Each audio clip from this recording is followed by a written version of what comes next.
ආයුබෝවන් ළමයි. අපි ව්‍යාපාර අධ්‍යයනයේදී කතා කරමින් ඉන්නේ අපේ පළවෙනි පාඩමේ දෙවෙනි ටියුට් එක ව්‍යාපාර පරිසරය කියන ටියුට් එක. අපි පාඩමේ අන්තිම හරිය ඉන්නේ. අද අපි පාඩම අවසන් කරනවා. මම ඉක්මනට මතක් කරන්නම් අපි මේ පාඩමේ ව්‍යාපාර පරිසරය අතරේ මොනවද කතා කළේ කියලා. අපි ප්‍රධාන වශයෙන් ව්‍යාපාර පරිසරය කොටස් දෙකකට බෙදාගත්තා. එකක්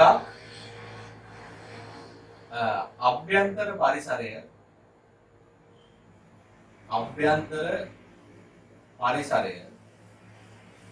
දෙවෙනි එක බාහිර පරිසරය. මේ අභ්‍යන්තර පරිසරයේ ප්‍රධාන වශයෙන්ම පාර්ශවයන් ඒ වගේම බලවේග 6ක් හිටියා. මතක් කරනවා නම් මොනවද? පළවෙනි කට්ටිය අයිතිකරු. දෙවෙනි අය කළමනාකරු. තුන්වෙනි කට්ටිය සේවකයෝ. ඊළඟට සංවිධාන ව්‍යුහය. සංවිධාන සංස්කෘතිය.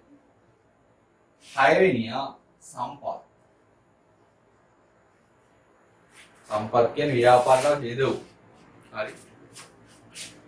බාහිර පරිසරයේ නැවත අණු කොටස් දෙකකට බෙදුණා. බාහිර පරිසරය කියන්නේ ව්‍යාපාරෙන් එළිය ඉන්න අය. එක කට්ටියක් ආසන්න පරිසරය. එළියෙන් හිටියට ළඟින් ඉන්නේ. අපේ අසල්වාසීන් වගේ. හරි. බාහිර පරිසරයේ දෙවෙනි කොටස සාර්ව පරිසරය. මතකද ආසන්න පරිසරයේ හිටපු පාර්ශව නැත්නම් බලවේග ටික? එක කට්ටියක් ගනුදෙනුකරු. ඊළඟ කට්ටිය ගනුදෙනුකරු කියන්නේ අපේ භාණ්ඩ ගන්නයි. සැපයුම් කරු. අපිට එදවුම් දෙන අය. ඊළඟට අපේ තරගකරු. අපි හදන භාණ්ඩෙම වෙනත් සංනම් වලින් වෙනත් බ්‍රෑන්ඩ් වලින් හදන අය. තව ආදේශක නිපදවන්න. හරි. ඒ කියන්නේ අපි හදන භාණ්ඩෙම නෙමෙයි හදන්නේ. ඒ වුණාට අපි හදන භාණ්ඩෙට ආදේශයක් විදියට ඒගොල්ලෝ හදන භාණ්ඩේ පාවිච්චි කරන්න පුළුවන්. පස්වෙනි අය විභව ආයෝජකයෝ නැත්නම් විභව ව්‍යාපාරිකයෝ. දැනට අපේ ව්‍යාපාරයේ අයිතිකාරයෙක් නෙමෙයි. නමුත් අනාගතයේදී යා කැමති අපේ ව්‍යාපාරයට අරමුදල් යොදවලා අපේ අයිතිකාරයෙක් වෙන්න. මේවා හරියට මතක තියෙන්න ඕනේ. මේකේ 6 මේකේ 5. ඊළඟට අපේ අද මාතෘකාව වෙන්නේ සාරව පරිසරය. මේ සාරව පරිසරය කියන එකේ මූලික ටික මම ඉදා කියලා දුන්නානේ. සාරව පරිසරය කියන්නේ ව්‍යාපාරයට හුඟක් බාහිරින් ඉන්නේ, හුඟක් ඈතින් ඉන්නේ. සහ මේ බලවේග ව්‍යාපාරයට කිසිසේත්ම පාලනය කරන්න බෑ. අපිට කරන්න පුළුවන් මේ පරිසර බලවේග සාරව පරිසරයේ වෙන වෙනස් වීම වලට අනුගත වීම පමණයි. සාරව පරිසරයේ වෙන වෙනස් වීම අපිට කන්ට්‍රෝල් කරන්න බෑ. අපිට ඒක අපිට ඕන විදිහට වෙනස් කරගන්න බෑ. හරි. අපිට කරන්න පුළුවන් සාරව පරිසරයේ වෙන වෙනස් වීම දිහා බලලා ඊට අනුරූපව අපේ ව්‍යාපාරය සකස් කර ගැනීම තමයි කරන්න පුළුවන්. හරි. ඒතර මම මේක විවිධ පොත්වල විවිධ විදිහට වර්ග කරලා තියෙනවා. අපේ සිලබස් එකේ හැටියට මේ සාරව පරිසරයේ ප්‍රධාන පරිසර අංග 8කට බෙදලා තියෙනවා.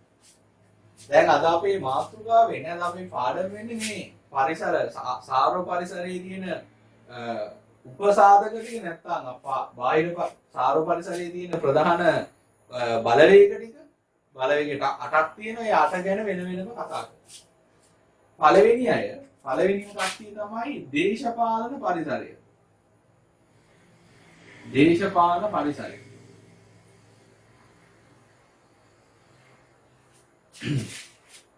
දේශපාලන පරිසරය කියන එකකින් කියන්නේ දැන් ඕනෑම රටකට තියෙනවානේ දේශපාලන ව්‍යුහයක්, දේශපාලන තන්ත්‍රයක්. හරිද? දැන් ලංකාව ගත්තොත් ලංකාවේ මධ්‍යම රජයක් ඉන්නවා. හරිද? ඒක හැදින්වෙන්නේ පාර්ලිමේන්තුවේ බහුතරයක් ඉන්න පක්ෂයේ තමයි මේ කැබිනට් මණ්ඩලයක් වගේ මධ්‍යම රජය කියලා අපි හඳුන්වනවා. කැබිනට් මණ්ඩලයේ ඇතුළු ජනාධිපතිවරයා. ඊට පස්සේ තව බලය විමධ්‍යගත කරලා පළාත් වලට වෙනම පළාත් සභා පීඨවල තියෙනවා. එතනිනුත් පල්ලෙහාට ඇවිල්ලා ප්‍රාදේශීය සභා තියෙනවා. ඒ ගමේ හරි නගරේ හරි කටයුතු පාලනය කරන්න. ඒක ඔය විදිහට තමයි ලංකාවේ මේ දේශපාලන ව්‍යුහය හැදිලා තියෙන්නේ. මෙන්න මේ දේශපාලන ව්‍යුහයට අදාළ සාධක සහ බලවේගවල එකතුවට තමයි දේශපාලන පරිසරය කියලා කියන්නේ. එතකොට දේශපාලන පරිසරයට ඇතුල් වෙනවා මෙන්න මේ උපසාධක. දැන් දේශපාලන යාන්ත්‍රණය මම ඔය කිව්වේ යාන්ත්‍රණය. මොකද සමහර රටවල් වල දැන් ඉන්දියාව ගත්තොත් ඉන්දියාවේ ලංකාවේ පළාත් වගේම ව්‍යුහයක් තියෙනවා ප්‍රාන්ත කියලා. ඉන්දියාව ලොකු රටක් නිසා ඉන්දියාවේ සමහර ප්‍රාන්ත ලංකාවට වැඩිය දෙතුන් ගුණයක් විශාලයි. හරි. හැබැයි ලංකාවේ තියෙන පාලන ව්‍යුහයයි ඉන්දියාවේ තියෙන පාලන ව්‍යුහය හාත්පසින් වෙනස්. දැන් ලංකාවේ පළාත් සභා කියලා තිබුණාට ඒගොල්ලන්ට ස්වාධීනව වැඩ කිරීමේ හැකියාවක් නැහැ. මධ්‍යම රජයේ ප්‍රතිපාදන වලින් මධ්‍යම රජයේ තියෙන නීති රීති රාමුවට යටත්ව තමයි ඒගොල්ලෝ වැඩ කරන්නේ. දැන් ලංකාවේ එක එක පළාත්වල එක එක නීති ක්‍රියාත්මක වෙන්නේ නැහැනේ. පළාත් තිබ්බට පරිපාලනය සඳහා තමයි පළාත් වෙන්නේ. හැබැයි අපි ඉන්දියාවේ ප්‍රාන්ත ගත්තොත් ප්‍රාන්තවලට ලංකාවේ පළාතකට වැඩි ලොකු නිදහසක් තියෙනවා නීති හදන්න. හරිද?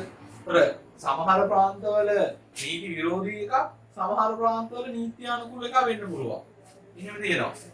එතකොට භාණ්ඩ හා සේවාවල මිල ගණන් අය කරන බදු ප්‍රාන්තෙන් ප්‍රාන්තයට වෙනස්. දැන් ලංකාවේ එහෙම තත්ත්වයක් දකින්න නැහැ. ඒ නිසා දේශපාලන ව්‍යුහය කියන එක මේ දේශපාලන පරිසරයේ උපසාධකයක් විදිහට අපි සලකනවා. ඊළඟට මේ දේශපාලන ව්‍යුහයට සම්බන්ධ වෙන්නේ දේශපාලන පක්ෂනේ. ඒතකොට දේශපාලන පක්ෂවල ක්‍රියාකාරීත්වයක් දේශපාලන පරිසරයේ කොටසක්. ඊට පස්සේ එක එක පක්ෂ අනුගමනය කරන දේශපාලන ප්‍රතිපත්ති. විශේෂයෙන්ම ආර්ථික ප්‍රතිපත්ති. ව්‍යාපාරයේ කියන ආර්ථික ව්‍යුහයක්.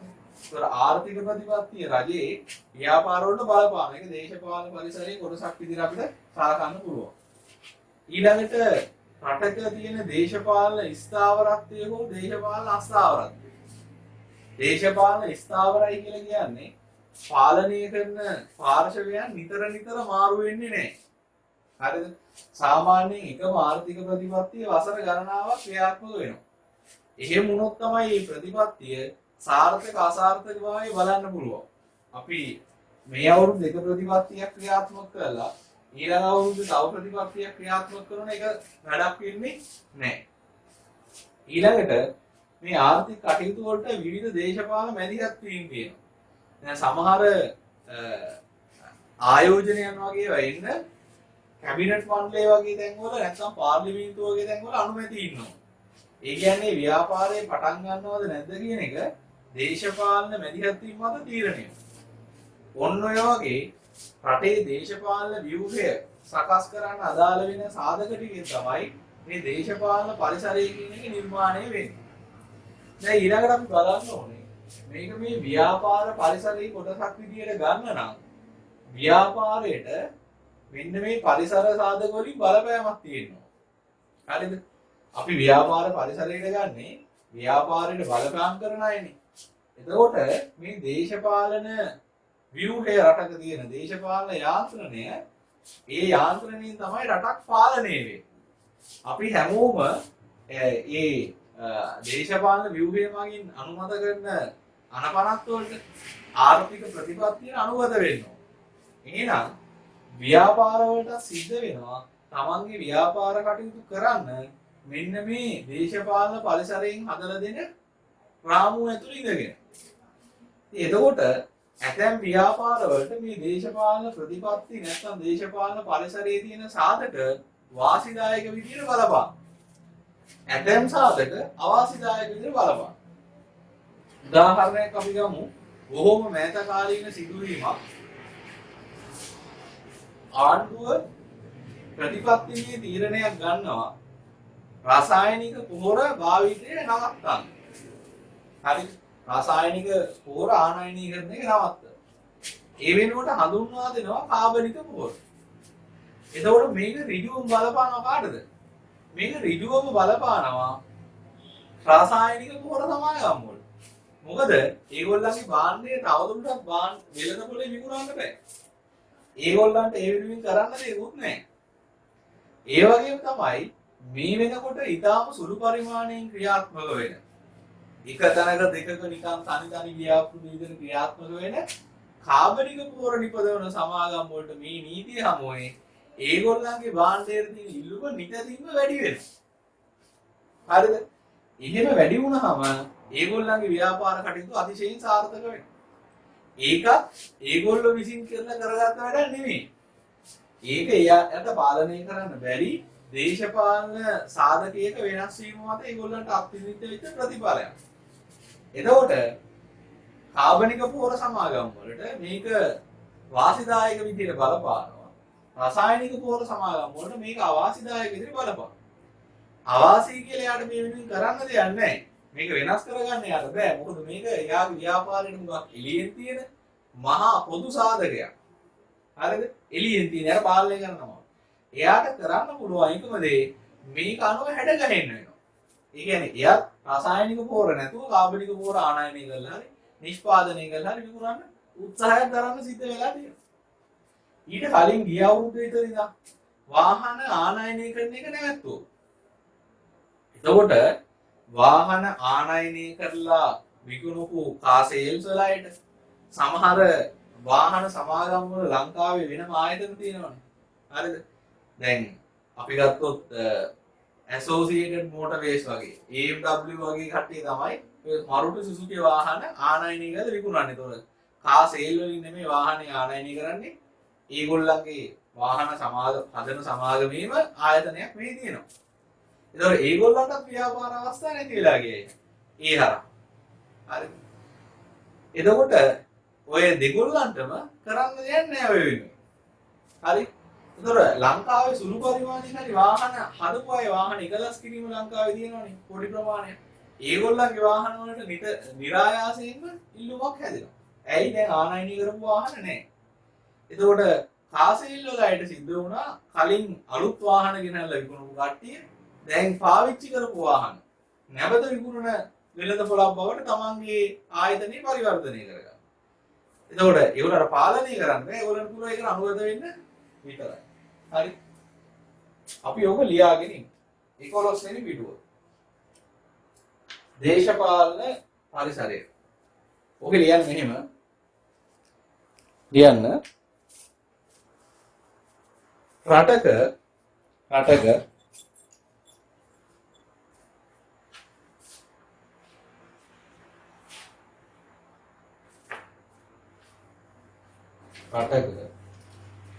දේශපාලන ව්‍යුහයට අදාළ රටක දේශපාලන ව්‍යුහයට අදාළ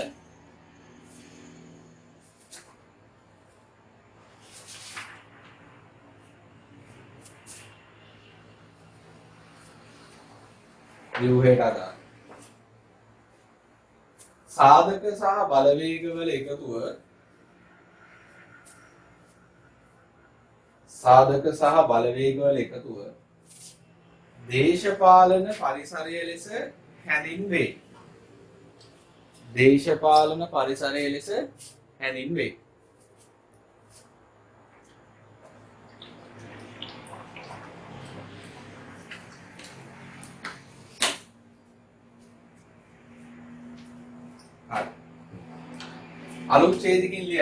අලුත් ඡේදකින් ලියන්න. දේශපාලන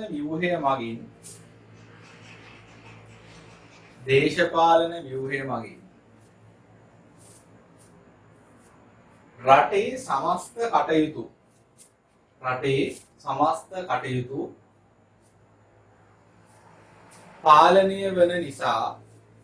පාලනය වන නිසා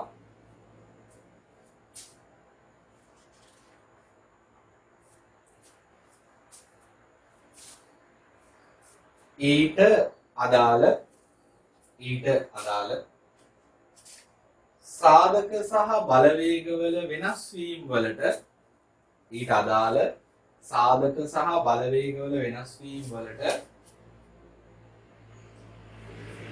ව්‍යාපාර අනුගත විය යුතුය. ව්‍යාපාර අනුගත විය යුතුය. ඒකටම ලියන්න තවදුරටත් දේශපාලන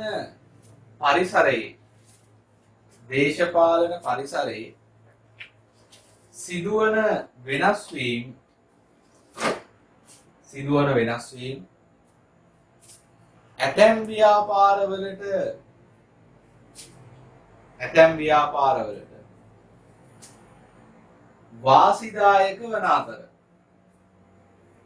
ව්‍යාපාරවලට වාසිදායක වන අතර දැන් බලන්න මතක් කරලා කියන්න බාහිර පරිසරයේ සිද්ධ වෙන ව්‍යාපාරයට වාසිදායක තත්ත්වයන් මොකක්ද කිව්ව නම අපි ආසන්න පරිසරයේදී ඒක ලියාගත්තානේ 15 වෙනි පිටුව බලන්න බාහිර පරිසරයේ සිද්ධ වෙන ව්‍යාපාරයට වාසිදායක දේවල් ඒවට අපි කියනවා අවස්ථා කියලා. දැන් එහෙනම් අපි කොහොමද ඇතැම් ව්‍යාපාරවල වාසිදායක වෙන අතර කියලා. එතන වරහන් දාන අවස්ථා කියලා. වාසිදායක වෙන අතර. ඇතැම් ව්‍යාපාරවලට අවාසිදායක වේ. එතකොට අවාසිදායක කියවට මොකක්ද කිව්වේ? අවාසිදායක වලදී කිව්වා තර්ජන කියලා. වරහන් ඇතුළේ ලියන තර්ජන. හරි. ගොඩාක් වෙලාවට මේකේ ඔයා දැනන් ඉන්න ඕනේ මේ එක එක පරිසර සාරව පරිසර සාධකයට අදාළව සාරව පරිසර විචල්‍යයට අදාළව තියෙන උපසාධක ටික නැත්නම් බලවේග ටික. මේ තියෙන්නේ රටේ දේශපාලන දර්ශනය ආර්ථික ප්‍රතිපත්ති දේශපාලන ස්ථාවරත්වය හා අස්ථාවරත්වය දේශපාලන අස්ථාවරත්වයක් තියෙන රටවල් වලට ව්‍යාපාරිකයෝ එච්චර කැමති නැහැ. අලුත් ආයෝජන එහෙම අරගෙන යන්නේ නැහැ. හේතුව තමයි පාලන බලය වෙනස් වෙනකොට එක එක පාලකයන්ගේ ආර්ථික දර්ශනයන් වෙනස් ගොඩක් වෙලාවට. ඒතර නිතර මේක මාරු වෙනවා කියන්නේ කෙනෙක් ගිහිල්ලා ව්‍යාපාරයක් කරන්න පටන් ගන්නවා කර්මාශාලාව හදාගෙන යනවා. ටික කාලෙකින් පාලන බලය මාරු වෙනවා. මාරු වුණාම අලුත් අය ඇවිල්ලා කියන ওই ව්‍යාපාරය අපි කරන්න දෙන්නේ නැහැ තහනම් කියලා. හරි? මොකද මේ දේශපාලන ව්‍යුහයට තමයි අනපනත් හදන්නේ. නීති හදන්නේ. ඒතකොට ඒගොල්ලෝ නීතියක් හදුවොත් මේ ව්‍යාපාරය කරන්න බෑ කියලා මේ ව්‍යාපාර සාධකේ මේ පරිසර සාධකේ ව්‍යාපාරයට පාලනය කරන්න පුළුවන් එකක් නෙමෙයි. ඒතකොට එයා අමාරු වෙනවා. ඒ නිසා දේශපාලන අස්ථාවරත්වයක් තියෙන රටවල් වලට ආයෝජනය කරන්න කැමති නෑ කට්ටිය. හරි? ඊළඟට රාජ්‍ය නියෝජිත ආයතන. රජයේ එක එක නියෝජිත ආයතන තියෙනවානේ. අනුමැතියින් දෙන්න, පහසුකම් සපයන්න ආයතන හදලා තියෙනවා. දැන් අපනයනයේට අපනයන සංවර්ධන මණ්ඩලය. ඒගොල්ලෝ අපනයනය කරන්න දිරිමත් කරනවා ඊට අදාළ පහසුකම් දෙනවා ඒ වගේ. සමාගමක් ලියාපදිංචි කරන්න සමාගම් රෙජිස්ට්‍රාර් කාර්යාලය. ඒ වගේ රාජ්‍ය නියෝජිත ආයතන. දේශපාලන පක්ෂ. බදු ප්‍රතිපත්තිය. දැන් ඔය ආර්ථික ප්‍රතිපත්තිය, බදු ප්‍රතිපත්තිය වගේ දේවල් අපිට කියන්න පුළුවන් ආර්ථික සාධකයක් කියලා. ආර්ථික පරිසරයකට ගන්න පුළුවන්. මේක දේශපාලන පරිසරයකට ගන්න පුළුවන්. හේතුව ඔය ප්‍රතිපත්තිය හදන්නේ දේශපාලන ව්‍යුහය විසින්. පරිපාලනය කරන අය තමයි ඔක තීරණය කරන්නේ. ඊළඟට දේශපාලන මැදිහත් වීම. හරි. ඊළඟට දෙවෙනි පරිසරය තමයි සාරව පරිසරයේ තියෙන නෛතික පරිසරය. නෛතික පරිසරය. මේ නෛතික පරිසරය කියන්නේ රට තුල ක්‍රියාත්මක වෙන අනපනත් නීති රෙගුලාසි. ඒක. මේක ඇත්තටම හදන්නේ දේශපාලන ව්‍යුහය විසින්. හරිද? එතකොට මේ රටක තියෙන අනපනත් වලට ව්‍යාපාර අනුගත වෙන්න ඕනේ. ව්‍යාපාර විතර නෙමෙයි. රටේ ඉන්න හැමෝම අනුගත වෙන්න. ඒතර ව්‍යාපාර කරන්න පුළුවන් මේ නීති රාමුවේ ඉඳලා විතරයි. ඒ නිසා රටක නෛතික පරිසරයේ සිදුවන වෙනස් වීම ව්‍යාපාර වලට සෑහෙන්න බලපාන. දැන් උදාහරණයක් ඉස්සර පිට රටකින් ආයෝජකයෙක් එනකොට මේ ආයෝජකේ අරගෙන ඉන ආයෝජනය ඒ මුදල් ප්‍රමාණය විදේශ විනිමය එයා හොයාගත්තේ කොහොමද කියලා අපි ලොකු විගණනයක් වගේ කරලා බලනවා. එයා කොහොමද මේ සල්ලි හොයාගත්තේ? පිට රටක හොරකම් කරලාද හොයාගත්තේ? නැත්නම් මෙයා ප්‍රසිද්ධ හැමෝගෙම පිළිගැනීමට ලක් වෙච්ච ව්‍යාපාරිකයෙක් බලනවා. නමුත් වර්තමානයේ එනකොට මේ නීති ලිහිල් කරලා දෙනවා විදේශ විනිමය නීති.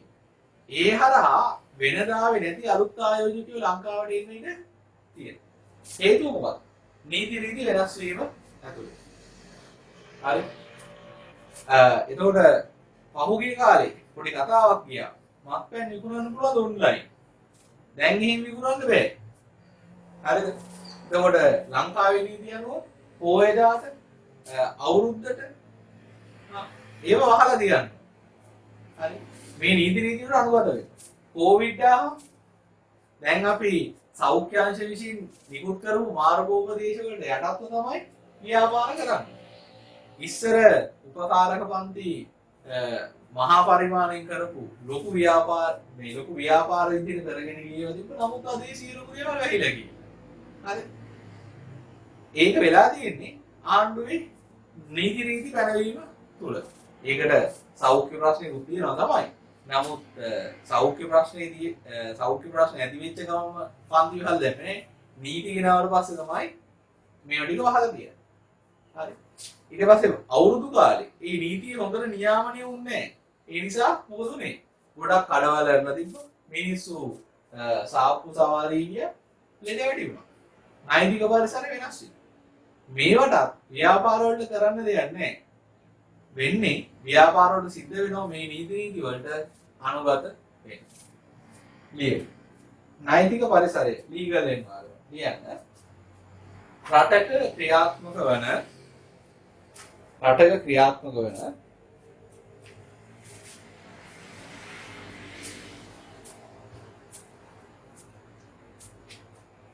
නීති රීති රටක ක්‍රියාත්මක වන නීති රීති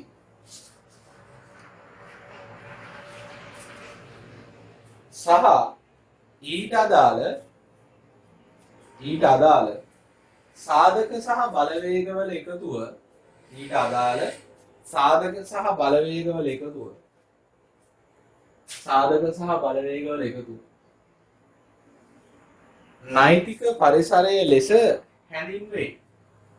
නෛතික පරිසරය ලෙස හැඳින්වේ.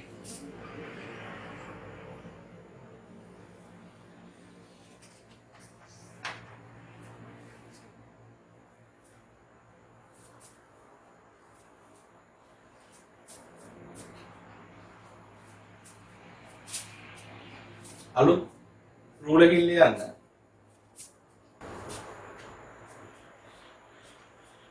මොකද්ද ළමයි රටක ප්‍රධානතම නීතිය?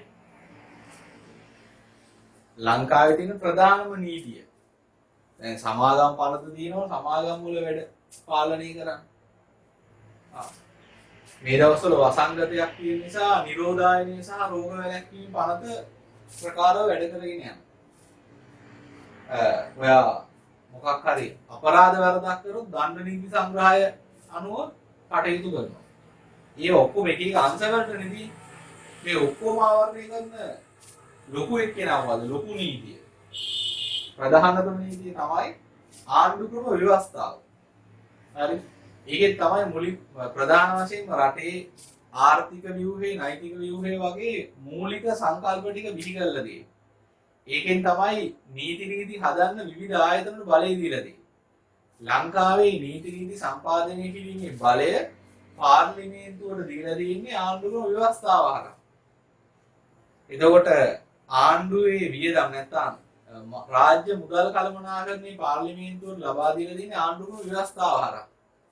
ඒකට ගෙනාවු සංශෝධනයකින් තමයි පාර්ලිමේන්තුව තියෙද්දිම පළාත් සභාව කියන ව්‍යුහයකින් නීති රීති සම්පාදනය කරන්න පුළුවන් කියලා තියෙනවා. හැබැයි ඒකට යම් සීමාවක් තියෙනවා.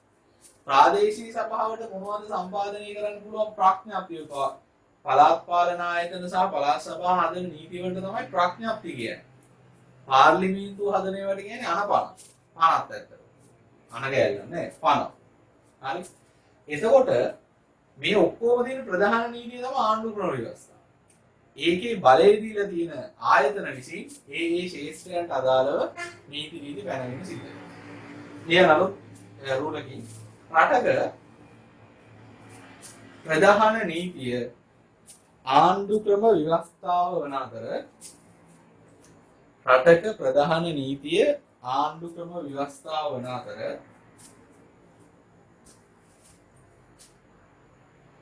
ආණ්ඩු ක්‍රම ව්‍යවස්ථාව වන අතර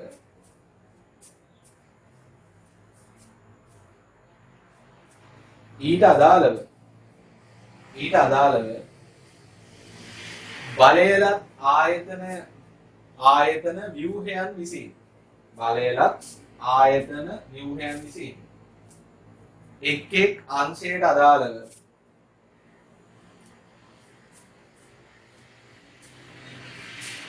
අනපන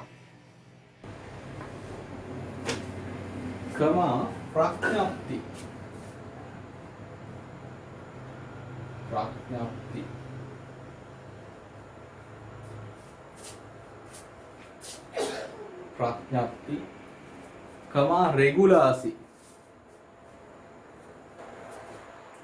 රෙගුලාසියක් කියලා කියන්නේ ළමයි මේ මොකක් හරි නීතියක් ක්‍රියාත්මක වෙන විදිහ. හරි. ඒක තමයි රෙගුලාසියක් කියන්නේ. උදාහරණයක් විදිහට දැන් යම්කිසි බද්දක් පැනෙවුවොත් හරිද? ඒ බද්ද ගෙවන්න ඕනේ කොහෙටද? බැංකුවට ගෙවනවද? එහෙම නැත්නම් ගෙහිල්ලා බාර දෙන්න ඕන. අන්න ඒ වගේ නීතිය ක්‍රියාත්මක වෙන විදිය තමයි රෙගුලාසිය. රෙගුලාසි යනාදී පිළියෙල කරයි.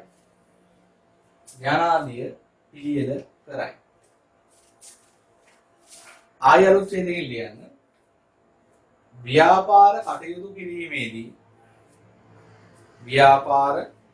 කටයුතු කිරීමේදී රටේ පවතින නීති රීති වලට අනුගත විය යුතු නිසා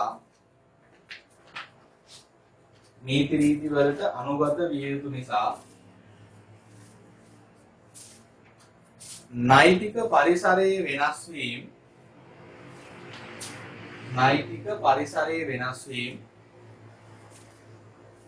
ව්‍යාපාරයක සාර්ථක අසාර්ථක භාවයට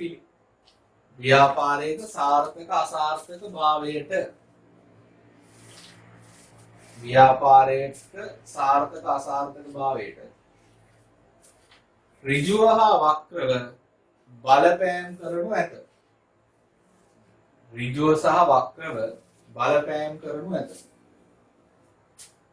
දැන් බලන්න නෛතික පරිසරයේ උපසාධක ටික මම මෙතන ගොඩාක්ම දාලා තියෙන්නේ ව්‍යාපාරවලට ඍජුවම අදාළ වෙන නීති. මේ නීති ගොඩාක් අපි ඉස්සරහා පාඩම් වලදී දීර්ඝව කතා කරනවා. එක මේ පාරිභෝගික කටයුතු පිළිබඳ අධිකාරී පනත. මේක තමයි ලංකාවේ පාරිභෝගිකයාගේ ආරක්ෂාව වෙනුවෙන් අපි ඒකට කියනවා පාරිභෝගික ආරක්ෂණය කියලා. වෙනුවෙන් තියෙන ප්‍රධානතම නීතිය. හරි. මේක අපි ඊළඟ තුන්වෙනි පාඩමේදී කතා කරනවා මේ පනත ගැන. කම්කරු නීති ගත්තොත් ඒවා සේවකයාගේ අයිතිවාසිකම් ගැන තමයි ප්‍රධාන වශයෙන්ම ඒවා අනපනත් ස්ථාපිත කරලා තියෙන්නේ. ප්‍රමිති පනත භාණ්ඩ හා සේවාවල ගුණාත්මක භාවය නියාමනය කරන්නේ ශ්‍රී ලංකා ප්‍රමිති ආයතනය. ඒ ප්‍රමිති ආයතනයේ පිහිටවලා තියෙන ප්‍රමිති පනතෙන් ඒකත් අපි තුන්වෙනි පාඩමේ කතා කරනවා. සමාගම් පනත කියලා කියන්නේ සමාගම් වලට බලපාන ප්‍රධානතම නීතිය වර්තමානයේ ක්‍රියාත්මක වෙන සමාගම් පනත මොකද්ද? 2007 අංක 7 දරන සමාගම් පනත. ඊට අමතරව රාජ්‍ය නියාමන ආයතන සමහර විශේෂ ව්‍යාපාර තියෙනවා. ඒ ව්‍යාපාරවල ක්‍රියාකාරීත්වය නියාමනය කරන්න ආණ්ඩුව නැත්නම් රජයේ විවිධ ආයතන පිහිටවල තියෙනවා. මේ ආයතන නියම කරන නීති රීති වලට අනුව තමයි මේ විශේෂිත ව්‍යාපාර ටික කරන්න ඕනේ. උදාහරණයක් බැංකු සහ මූල්‍ය ආයතන නියාමනය කරන්න ශ්‍රී ලංකා මහ බැංකුවේ ඉන්නවා. රක්ෂණ ආයතන නියාමනය කරන්න රක්ෂණ මණ්ඩලය කියලා නියාමන ආයතනයක් තියෙනවා.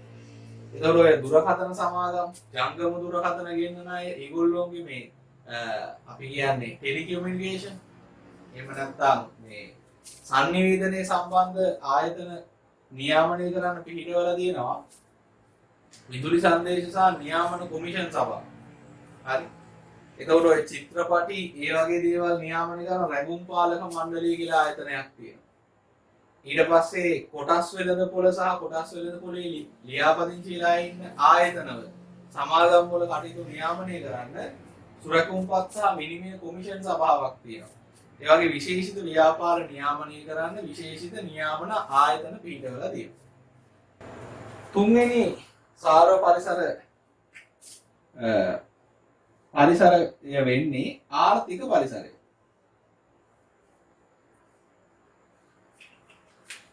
හරි. මේ ආර්ථික පරිසරය කියන එකට එන්නේ පුද්ගලයන්ගේ ක්‍රය ශක්තියට බලපාන සාධක. ක්‍රය ශක්තිය. මොකද්ද මිනිහෙක්ගේ ක්‍රය ශක්තිය කියන්නේ? purchasing power. ක්‍රය ශක්තිය කියන්නේ මිනිස්සුන්ගේ මිලදී ගැනීමේ හැකියාව. මොනවද? භාණ්ඩ හා සේවා. මිනිහෙක්ට භාණ්ඩ හා සේවා මිලදී ගැනීමේ හැකියාවට අපි කියනවා ක්‍රය ශක්තිය කියලා. එතකොට අපි සාමාන්‍යයෙන් තනි මිනිස්සෙක් ගමු. තනි මිනිස්සෙක් ගත්තොත් ඒ මිනිස්යාට භාණ්ඩ හා සේවා මිලදී ගන්න නම් ආදායමක් තියෙනවා.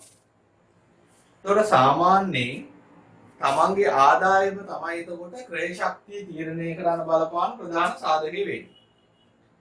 එතකොට ආදායම වෙනස් වෙන්න බලපාන සාධකය තමයි මේ ආර්ථික පරිසරය කියන්නේ. හැබැයි මෙතන අපි මේ තනි පුද්ගලයෙක් ගැන නෙමෙයි හිතන්නේ රටක සමස්තය ගැනයි හිතන්නේ. එතකොට තමන්ගේ ආදායම සම්පූර්ණයෙන්ම අපිට පුළුවන් ද භාණ්ඩ හා සේවා මිලදී ගන්න යොදවන්න. ඒකට උත්තරේ දෙනවා නම් හැම වෙලේම අපිට මේ අපේ ආදායම භාණ්ඩ හා සේවා මිලදී ගැනීම වෙනුවෙන් අපි අපේ අභිමතය පරිදි අපිට කැමති විදිහට පාවිච්චි කරන්න බෑ. මොකද සමහර වෙලාවට අපි ආදායමක් ඉපෙවුවට පස්සේ ආදායම මත ගෙවන්න ඕනේ බදු තියෙනවා. හරිද? අපි ආණ්ඩුවට ආකාර දෙකකට බදු ගෙවනවා. එකක් තමයි අපි ආදායමක් කොහෙන් හරි උපය ගත්තාම අපි රස්සාවක් කරලා නම් රැකියාවෙන් හම්බ වෙන වැටුපක්. ඒ තමයි අපේ ආදායම. අපි සොයන රැකියාවක් කරනවා නම් ඒකෙන් අපිට මොකක් හරි මුදලක් හම්බ වෙනවා. ව්‍යාපාරයක් කරනවා නම් ලාභයක් උපය ගන්නවා. මෙන්න මේ අපිට හම්බ වෙන ආදායම මත ගෙවන්න ඕන බදු. ඒවට අපි කියනවා ඍජු බදු. සරලවම කියනවා නම් ආදායම් බදු. එතකොට අපිට ආදායම හම්බ වුණාට පස්සේ තමයි මේ බද්ද අපි ගෙවන්නේ. ඒවා හැමෝම ගෙවන්න ඕනෙත් නෑ. යම්කිසි ආදායම් මට්ටමක් ඉක්මවපු කට්ටිය තමයි බදු ගෙවන්න ඕනේ. දැන් ලංකාව ගත්තොත් වර්තමාන බදු නීතිය යටතේ ආදායම් බදු ගෙවන්න ඕනේ අවුරුද්දක ආදායම රුපියල් ලක්ෂ 30 ඉක්මවන අය විතරයි. අවුරුද්දකට රුපියල් ලක්ෂ 30ක් කියන්නේ මාසෙකට ලක්ෂ 2.5කට වඩා වැඩියෙන් ආදායම් උපයන අය විතරයි බදු ගෙවන්නේ. පැහැදිලිද? ඊළඟට ඒක ළඟදී වෙනස් වුණේ කලින් ඕක තිබ්බේ ලක්ෂ 5. ලක්ෂ 5 තිබ්බේ තමයි ලක්ෂ 30ට ගෙනාවේ. ඒතර අවුරුද්දට ලක්ෂ 5ක් කියන්නේ සාමාන්‍යයෙන් මාසෙකට රුපියල් 40000ක් විතර. 40000 45000ක් විතර. ඒතර ලංකාවේ වැඩ කරන අය ගත්තොත් ගොඩාක් අයගේ පඩි රුපියල් 45000කට වැඩි. හැබැයි ඒගොල්ලෝ ආදායම් බදු ගෙවන්න පුළුවන් මට්ටමක නෑ මිනිසුන්ට ජීවත් වෙන්න යන වියදමත් එක්ක බැලුවා. ඒවා සලකලා තමයි මේ ආදායම් බදු සීමාව ලක්ෂ 30 දක්වා වැඩි කරලා තියෙන්නේ. ලක්ෂ 30 කියන්නේ අවුරුද්ද. තව තියෙනවා අපි බදු ගෙවන ක්‍රමයක්. ඒ තමයි අපි මිලදී ගන්න භාණ්ඩ හා සේවාවට බදු ගහලා තියෙනවා. හරිද? ඒවට අපි කියනවා වක්‍ර බදු කියලා. හරි? ඔය වක්‍ර බදු භාණ්ඩය හෝ සේවාව මිලදී ගන්න අවස්ථාවේදී ඒ භාණ්ඩේ මිලට එකතු කරලායි තියෙන්නේ. දැන් ඔය ඉන්ධන ලීටරයක් දැන් කියන ගාන වෙලා තියෙන්නේ ආණ්ඩුව ඉන්ධන ලීටරයක් මත පනවලා තියෙන විවිධ වර්ගයේ බදු ගණනාවක් එකතු වුණාට පස්සේ. ඔයාගේ දුරකථන ගාස්තුව හැදිලා තියෙන්නේ දුරකථන සමාගමේ අය කරන මුදලයි ආණ්ඩුව ඒ වෙනුවෙන් අය කරන බදු එකතු කළාට පස්සේ. ඔයා ෆෝන් එකට මොකක් හරි පැකේජ් එකක් ඇක්ටිව් කරගන්නවා නම් කාඩ් එකකින් නැතුව ඒ පැකේජ් එකේ ගන්න සමහර වෙලට 49යි. අපි පැකේජ් එක ඇක්ටිව් කළාම අපේ ෆෝන් එකේ සල්ලි වලින් රුපියල් 55ක් අඩු වෙනවා. ඉතුරු රුපියල් 6 බදු. හරිද? යටින් අර පොඩි තරුවක් දාලා දෙන්නේ පේන්නේ නැති කෙන සයිස් එකට. බදු අදාළ වේ. එතකොට ওই ක්‍රම දෙකට අපි බදු ගෙවනවා. එතකොට මේ භාණ්ඩ හා සේවා මත ගෙවන බදු අපි කොහොමද ගෙවනවන්නේ? ඒක අපි දන්නේ නැතුව ගෙවන්නේ. අර ආදායම් බද්ද ගෙවන්න ඕනේ සමහර අය. එහෙම ගෙවන්න තියෙනවා නම් තමන්ගේ ආදායම තමන්ට කැමති විදිහට භාණ්ඩ හා සේවා වලට වියදම් කරන්න බෑ බදු ගෙවලා ඉන්නවා. ඒ වගේම තව සමහර අයට ආණ්ඩුවෙන් හරි විවිධ කට්ටියකින් හම් වෙනවා සහන ආධාර සංක්‍රාම. ඔන්න අපිට දිගටම හම් වෙන වචනයක්. සංක්‍රාම. මේ ආර්ථික විද්‍යාවෙන් ගොඩක් හම් වෙන්නේ සංක්‍රාම. සංක්‍රාම කියන්නේ අපි ඔය ලේසියට සහනාධාර කියලා කිව්වට සංක්‍රාමයක් කියන්නේ ඒකපාර්ශවීය ගෙවීමකට. ඒකපාර්ශවීය ගෙවීම. මේවා පැත්තකින් ලියාගත්තට කමක් නැහැ. කොමස් කරන අය මේ වචන දැනන් ඉන්නවා. මේවා අහුණාම නිකන් කවදාවත් අහලා නැහැ වගේ වෙනවනම් වැඩක් නැහැ ඉතින්. අපි සාමාන්‍යයෙන් ගනුදෙනු වල අනිත් එක තමයි මේ සංක්‍රාම වල අනිත් එක තමයි ගනුදෙනු. ගනුදෙනුව තේරුම් ගත්තාම සංක්‍රාමී තේරුම් ගන්න ලේසි. අපි කෙනෙක් එක්ක ගනුදෙනුවක් කරනවා. කඩේට ගිහිල්ලා බනිස් ගෙඩියක් ගන්න. එතකොට පාර්ශව දෙකක් ඉන්නවා. ඔයා ගැනුම් කරුවා, කඩේ මුදලාලි විකුණුම් කරුවා. ඔයා කඩේ මුදලාලිට සල්ලි දෙනවා. සල්ලි කියන්නේ වටින දෙයක්. හරි රුපියල් 50ක් දෙනවා. මුදලාලි ඔයාට බනිස් ගෙඩියක් දෙනවා. බනිස් ගෙඩිය කියන්නේ වටින එකක්. ඔයා වටින නැත්තම් ගන්න නෑ බනිස් ගෙඩිය. පාර්ශව දෙකක් ඉන්නවා. දෙපාර්ශවයටම යමක් හුවමාරු වෙනවා. දෙන්නම අනිත් එක්කෙනාට යම් වටිනා දෙයක් දෙනවා. ඒ තමයි ගනුදෙනුව. සංක්‍රාමය කියන්නේ මේකෙදි දෙපැත්තටම යමක් හුවමාරු වෙන්නේ නැහැ. එක්කෙනෙක්ගෙන් තව එක්කෙනෙක්ට දෙයක් දෙනවා විතරයි. ඒ වෙනුවෙන් පෙරලා එයාගෙන් අර දුන්න එක්කෙනාට මොකුත් හම්බෙන්නේ නැහැ. උදාහරණයක් පන්ති යනකොට ඔයාට අම්මලා පන්ති ගාස්තුවක් දෙනවා. එතරම් පාර්ශව දෙකක් හිටියනේ. ඔයයි අම්මයි. අම්මා ඔයාට පන්ති ගාස්තුවක් දෙනවා. පන්ති ගාස්තුව දෙනවා. ඔයා අම්මට මුකුත් දෙන්නේ නැහැ. එන එක සංක්‍රාමය. ආණ්ඩුව රුපියල් 5000 ගන්න දීගෙන ගියා නිරෝධායන වෙන පවුල් වලට ආණ්ඩුවට මුකුත් නිරෝධායන වෙන පවුල් වලින් හම්බුන්නේ නැහැ සංක්‍රාමය. හරි? ඔහොම සංක්‍රාම දෙනවා නම් ආන්ගේ සංක්‍රාමෙත් අපිට කැමති විදිහට වියදම් කරන්න පුළුවන්. රුපියල් 5000ක් දීලා ගියා අපිට ඔන්න එකකින් හාල් පොල් ගන්න පුළුවන්. නැත්නම් ඇඳුම් ගන්න පුළුවන්. නැත්නම් යාළුවොත් එක්ක පාටියක් දාන්න පුළුවන්. හරි? ඒතොර ක්‍රය ශක්තිය කියන ඔන්න ඕකට මිලදී ගැනීම හැකියාව. ආදායමින් අයින් කරනවා බදු එකතු කරනවා සංක්‍රාම. ඔය මම කිව්වේ තනි පුද්ගලයෙක්ගේ ක්‍රය ශක්තිය හැදෙන විදිය. රටේම ක්‍රය ශක්තිය. ඔයන ලොකු කතන්දර ටිකක් තියෙනවා. අපි තනි පුද්ගලයෙක්ගේ ආදායම වගේ තියෙනවා රටක ආදායම වල ජාතික ආදායම කියලා එකක්. හරිද? ඒතොර මම මෙතන පැහැදිලි කරන්න යන්නේ නමුත් මිනිස්සුන්ගේ මිලදී ගැනීමේ හැකියාවට බලපාන සාධක විචල්යන් ඔක්කොම මේ ආර්ථික පරිසරයට එනවා. දැන් මේකේ රටේ මිනිස්සුන්ගේ ක්‍රය ශක්තිය වෙනස් වුණා කියලා මේ සාධක ටික කොහොමද ව්‍යාපාරයට බලපාන්නේ? බලපාන්නේ මිනිස්සුන්ගේ මිලදී ගැනීමේ හැකියාව වැඩි නම් මිනිස්සු ව්‍යාපාරවල භාණ්ඩ හා සේවා මිලදී ගන්න දක්වන ප්‍රවණතාවය වැඩි. මිනිස්සුන්ට මිලදී ගැනීමේ හැකියාව අඩුයි නම් මිනිස්සුන්ට ව්‍යාපාරවල භාණ්ඩ හා සේවා මිලදී ගන්න වෙන්නේ නැහැ. ඒ විදිහට තමයි මේ ව්‍යාපාරවලට බලපාන්නේ. හරිද? මේක නිකන් උපසාධක ටික බලාගෙන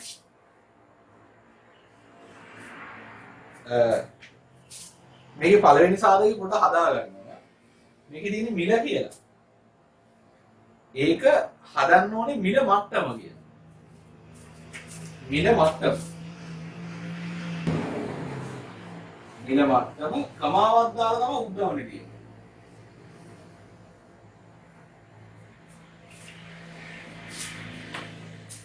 ආර්ථිකයේ හැම භාණ්ඩයකම තියෙනවනේ මිලක්. ටොපියක් රුපියල් 2යි, බුලත් ටිකක් රුපියල් 40යි, පාන් ගෙඩිය රුපියල් 55යි, මාසෙකට ඩේටා කාඩ් එකක් රුපියල් 100යි, පන්ති ගාස්තුව 1500යි, කාර් එකක් ලක්ෂ 20යි, හැම එකටම මිලක් තියෙනවා. ආර්ථිකයේ තියෙන ඔක්කොම භාණ්ඩ වලට තියෙන මිල සාමාන්‍ය අගයකින් කිව්වම අපි ඒකට කියනවා මිල මට්ටම කියලා. දැන් ඔයාටත් ටර්ම් ටෙස්ට් එකක් එහෙම ලිව්වහම විෂයන් තුනක් තියෙනවානේ. මේ විෂයන් තුනට ගත්ත ලකුණු ගත්තොත් ලකුණු කියන්නේ තනි තනි විෂයේ ගත්ත ලකුණු ගන්න. සාමාන්‍ය ලකුණු කියන්නේ මොකද? සාමාන්‍ය ලකුණු කියන්නේ විෂයන් තුන එකතු බෙදනවා විෂයන් ගන්න. ඔය ප්‍රවෘත්තියේ මේ දවස්වල බලනකොට වෙන්නන්නේ. පහුගිය සතියේ COVID-19 රෝගීන් වාර්තා වූ ප්‍රමාණය මුලින්ම ප්‍රස්ථාරයක් දාලා දානවා පළවෙනි දවසේ 2800යි ඊට පස්සේ 2200යි ඊට පස්සේ 2300යි 2400යි 1500යි ඊට පස්සේ දානවා මේ සතියේ සාමාන්‍ය රෝගීන් ගන්න දිනකට 1400යි. ඒ මොකක්ද? ඒ කියන්නේ රෝගීන් ගන්න දින ගානේ බෙදලා. අන්න ඒ වගේ රටේ තනි තනි භාණ්ඩවලට මිලක් තියෙනවා. භාණ්ඩ ඔක්කොගෙම සාමාන්‍ය මිලට මිල මට්ටම කියනවා. හැබැයි ඔය ඔක්කොම මිල ගණන් එකතු කරලා භාණ්ඩ ගණන් බෙදලා ඔක හොයන්න බෑ. ඔක හොයන විශේෂිත ක්‍රමයක් තියෙනවා. ඒ ක්‍රමය නම් අපි ආර්ථික විද්‍යාව කතා කරනවා. රහතනෝසදී. මිල මට්ටම වැඩි වීමට තමයි උද්දමනය කියන්නේ. ඕකත් ප්‍රවෘත්ති වල දේශපාලන සාකච්ඡාවල බහුලව කතා වෙන වචනෙන් උද්දමනය කියන්නේ අර අපි කතා කරපු සාමාන්‍ය මිල මට්ටම අඛණ්ඩ ඉහළ යනවා. ඒකේ ප්‍රතිවිපාකය තමයි භාණ්ඩවල මිල වැඩි වෙනවා. හරි? ඒතර මිල වැඩි වුණාම මිනිසුන්ගේ ක්‍රය ශක්තිය මොකද වෙන්නේ? මිලට ගන්න පුළුවන් ප්‍රමාණය අඩු වෙනවා. ඊළඟට පොලි අනුපාත. පොලි අනුපාතක මොකද බලපාන්නේ ක්‍රය ශක්තියට? සමහර භාණ්ඩ මිනිස්සු ගන්නවා ණය අරගෙන. හරිද? ණය අරගෙන ව්‍යාපාර විතර නෙමෙයි කරන්නේ. ණය අරන් මිනිස්සු වාහන ගන්නවා. ගෙවල් හදනවා. ඒවා මිනිස්සු තමන්ගේ පරිභෝජනෙට පාවිච්චි කරන භාණ්ඩ. එතකොට පොලි අනුපාත වැඩි වුණොත් මිනිස්සු ණය ගන්න ප්‍රමාණය අඩු වෙනවා. එතකොට අර මං කිව්ව භාණ්ඩ වලට තියෙන ඉල්ලුම අඩු වෙනවා. ඒවා ව්‍යාපාර වලට බලපාන. සේවා නියුක්තිය. සේවා නියුක්තිය කියන්නේ රටේ ඉන්න කොච්චර ප්‍රමාණයක් රස්සාවල් කරනවා. රස්සාවල් කරන්නේ නැති ප්‍රමාණය වැඩි වෙන්න මිනිස්සුන්ගේ ක්‍රය ශක්තිය අඩු වෙනවා. හරිද? ඊට පස්සේ දල ජාතික නිෂ්පාදිතය. දල ජාතික නිෂ්පාදිතය කියන්නේ රටක් ඇතුලේ හදපු භාණ්ඩ හා සේවාවල වටිනකම. ඒක ඉස්සරහට අපිට හම්බ වෙනවා. ජීවන වියදම. ජීවන වියදම කියන්නේ සාමාන්‍යයෙන් ඔය අපි බලනවා දැන් ලංකාවේ නම් සාමාන්‍යගේ පවුලක ඉන්නවා කියලා 4 දෙනෙක්. අපි බලනවා එතකොට 4 දෙනෙක් ඉන්න පවුලකට මාසයක් ජීවත් වෙන්න කොච්චර මුදලක් යනවද? අත්‍යවශ්‍යම භාණ්ඩ හා සේවා ටික ගන්න. හරිද? ඒක ලංකාවේ දැන් තියෙන සාමාන්‍ය රුපියල් මාසෙකට රුපියල් 22000ක් වගේ අගයක. හැබැයි 4 දෙනෙක්ගේ පවුලකට 22000ක් ඇද්ද කියලා ප්‍රශ්නයක් තියෙනවා. විතර බලලා තියෙන්නේ අත්‍යවශ්‍යම දේවල් ටික. ආදායම් බෙදීම විෂමතාවය. අපේ හැමෝගේම ආදායම එක සමාන නැහැනේ. හරිද? ඒතර අපි බලනවා ලංකාවේ පොහොසත්ම 110 ගාව ලංකාවේ මුළු ආදායමෙන් කොච්චර දිනනවද? ලංකාවේ දුප්පත්ම 110ට ජාතික ආදායමෙන් රටේ මුළු ආදායමෙන් කොච්චර හම්බ වෙනවද? මේ ප්‍රතිශත දෙකේ වෙනස වැඩි වෙන්න අපිට තේරෙනවා. රටේ සල්ලි තියෙන්නේ එක්තරා කොටසකට විතරයි. මුදල් ටික බෙදිලා ගිහිල්ලා නැහැ. ලංකාවේ ටිකක් මේ ආදායම් බෙදීම විෂමතාවය වැඩි. මිනිස්සුන්ගේ ඉතිරි කිරීම. මිනිස්සු කොච්චර ඉතුරු කරනවද? දැන් ක්‍රය ශක්තිය කියන්නේ මිලදී ගැනීම දෙන හැකියාවනේ. තමන්ගේ අභිමතයේ පරිදි මුදල් වැය කරන්න පුළුවන් ප්‍රමාණය. ඒ ඔක්කොම ටික එයා පරිභෝජනය කරන්නේ නැහැ නේ ඉතුරු කරන්නේ. ඊට පස්සේ ආයෝජනය. ඔය ඔක්කොම තමයි ක්‍රය ශක්තිය කියන්නේ මිලදී ගැනීම හැකියාව. ඉස්සරහින් ලියා ගන්න එක. මිලදී ගැනීමේ හැකියාව.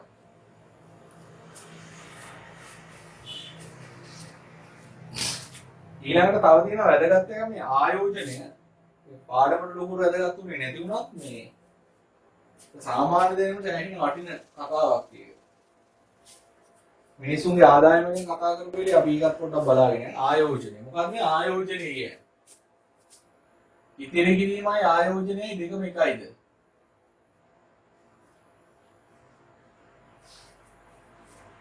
හරි. මොකද ආයෝජනයේ රටකට වගේම පුද්ගලයෙක්ටත් හරි වටිනවා. හරි. එතකොට දැන් ඔයත් මේ පාසල් අධ්‍යාපනයේ අවසාන හරිය ඉන්නේ. ඊට පස්සේ උනම් පුළුවන් ඒ ලෙවල් වලට පස්සේ වාට උනා රැකියාවක් කරන්න. නැත්නම් වැඩිදුර අධ්‍යාපනය කරන ගමන් රැකියාවක් කරන්න. ඒකට ඔයාලා ආදායමක් හම්බ වෙනවා. දැන් ඔයාලට ආදායමක් නැහැ. හරි. ඔයාලට දැන් තියෙන්නේ වියදම් විතරයි. ඒතොර ඔයාලට මොකක් හරි වුණාම ගෙදර අයට කිව්වම මරන් දෙනවා. දැන් ආදායම උපයන කාලේ එහෙම බෑ. කාටවත් කියලා ඉල්ල ගන්න බෑනේ. ඒතකොට තමන්ට ගන්න වෙන්නේ තමන්ගේ ආදායමට අනුරූපී වියදම් තමයි කරන්නේ. ඒකට තමන්ට ඕන දේවල් ගන්න ආදායම මදි නම් ආදායම වැඩි කරගන්න. හරි. ඒකට මීට වඩා මුදල් කළමනාකරණයක් කරන්න වෙනවා. දැන් නම් ගෙදරින් දෙන ටික ඊට මෙට වියදම් කරන එක කරන්නේ. හරි. තමයි මේක ගැන තියෙනවා මේ සෑහෙන්න ලෝකේ මේ පිළිබඳ කතා කරලා. නමුත් ලංකාවේ වගේ රටවල් වල අපි කියනවානේ මේක ඇවිල්ලා මේ තුන්වෙනි ලෝකයේ රටක්. ඒක නැත්තම් දියුණුවෙන් පවතින රටක්. හරි. අපි කියනවා අපි මේක දියුණු රටක් බවට පත් කරනවා. ලංකාවේ ගොඩක් අය ඉන්නේ රට දියුණු වුණාම දියුණු වෙනවා. හරි. අපි කියනවානේ අර මම කලින් පාඩමක කියලා දුන්නා මේක බලන්නේ ලෝකේ නිර්ණායකයේ තමයි ඒක පුද්ගල ආදායම. දැන් මේක තියෙන්නේ ඩොලර් 4000යි මේක 16000ට වැඩි වුණාම තමයි දියුණුව කියන්නේ. ලංකාවේ මිනිස්සු ඉන්නවා ඩොලර් 16000ට වැඩි වුණාට පස්සේ අපිටත් ඔය වැඩිපුර කීයක් හරි හම්බෙයි. ඒ වගේ තමයි ඉන්නේ. නමුත් ඇත්තටම වෙන්නේ මිනිස්සුන්ගේ ආදායම වැඩි වුණාම තමයි රටේ ආදායම වැඩි වෙන්නේ. හරිද? නැත්නම් රටේ ආදායම වැඩි වෙලා මිනිස්සුන්ගේ ආදායම වැඩි වෙන්නේ නැහැ. මිනිස්සුන්ට ආදායමක් හම්බුනාම අපි හැමෝම ඉගෙන ගිහින් ඉවරනාම මොකක් හරි ක්‍රමයකින් ආදායමක් උපයනවා. මේ ආදායමෙන් මුලින්ම අපිට දරන්න තියෙනවා වියදම් ටිකක්. ඒ කියන්නේ අපි පරිභෝජනය කරනවා ටිකක්. භාණ්ඩ හා සේවා ගන්නවා. මේ ගන්න භාණ්ඩ හා සේවා වලින් අපිට තෘප්තියක් හම්බ වෙනවා. කෑහැම බඩගින්න නිවෙනවා. සමහර වෙලාවට අපි ආසාවට කනවා දේවල්. ඊට පස්සේ ඇඳුම් පැළඳුම් ගත්තාම ඒකෙන් අපිට ප්‍රයෝජනයක් තියෙනවා. ඒකෙන් අපි තෘප්තියක් ලබනවා. වාහනයක් ගත්තාම මේකේ ප්‍රයෝජනෙකුත් තියෙනවා, තෘප්තියකුත් තියෙනවා, ජංගම දුරකථන කරනවා. ඉතින් දේවල් වල අපි පරිභෝජනය කරනවා. පරිභෝජනය කරාම අපිට තෘප්තියක් හෙවත් උපයෝගීතාවයක් හම්බ වෙනවා. එහෙම නැතු එකකින් පෙරලා අපිට සතපහක්වත් හම්බෙන්නේ නැහැ. ෆෝන් එකක් ගත්තාම අපිට එහෙට මෙහෙට කතා කරන්න ඉන්ටර්නෙට් යන ඕවා කරන්න පුළුවන්. ඒ වගේම ෆෝන් එකක් තියෙනකොට අපි කැමති ෆෝන් එකක් තියෙනවා ඒක හිතරත් පොඩි සතුටක් තියෙනවා. හරිද?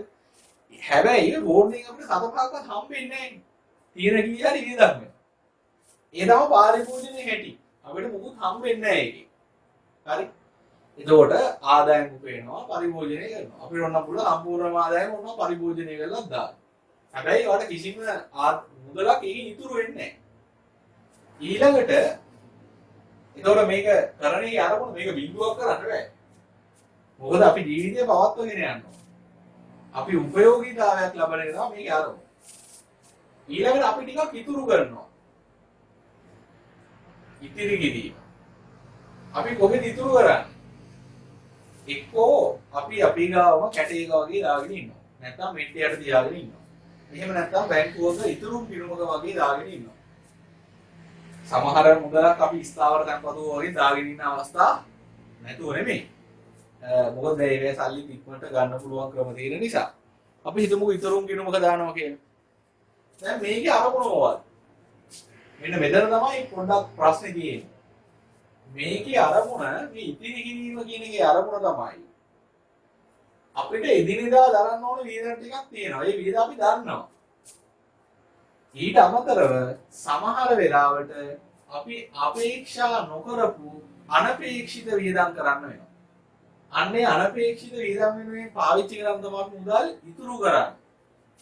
හරිද? මුදල් ඉතුරු කළාම දැන් අපි ගත්තේ ඉතිරි කිරීමේ කියනවනේ. අපිට ඉතිරි කරපු මුදලට පොලියක් හම්බ වෙනවා. හැබැයි ඒ පොලිය ඉතාමත් අඩු මුදලක්. හරිද? අඩු මුදලක්. ලංකාවේ නම් දැන් 3.3මාරක් වගේ තමයි ඉතිරි කිරීමේ පොලිය තියෙන්නේ. අපිට හිතන්න පුළුවන් ෂේක් මාදින. පිට රටවල් වල 0.0 ගණන් වල පොලිය තියෙන්නේ දියුණු රටවල්.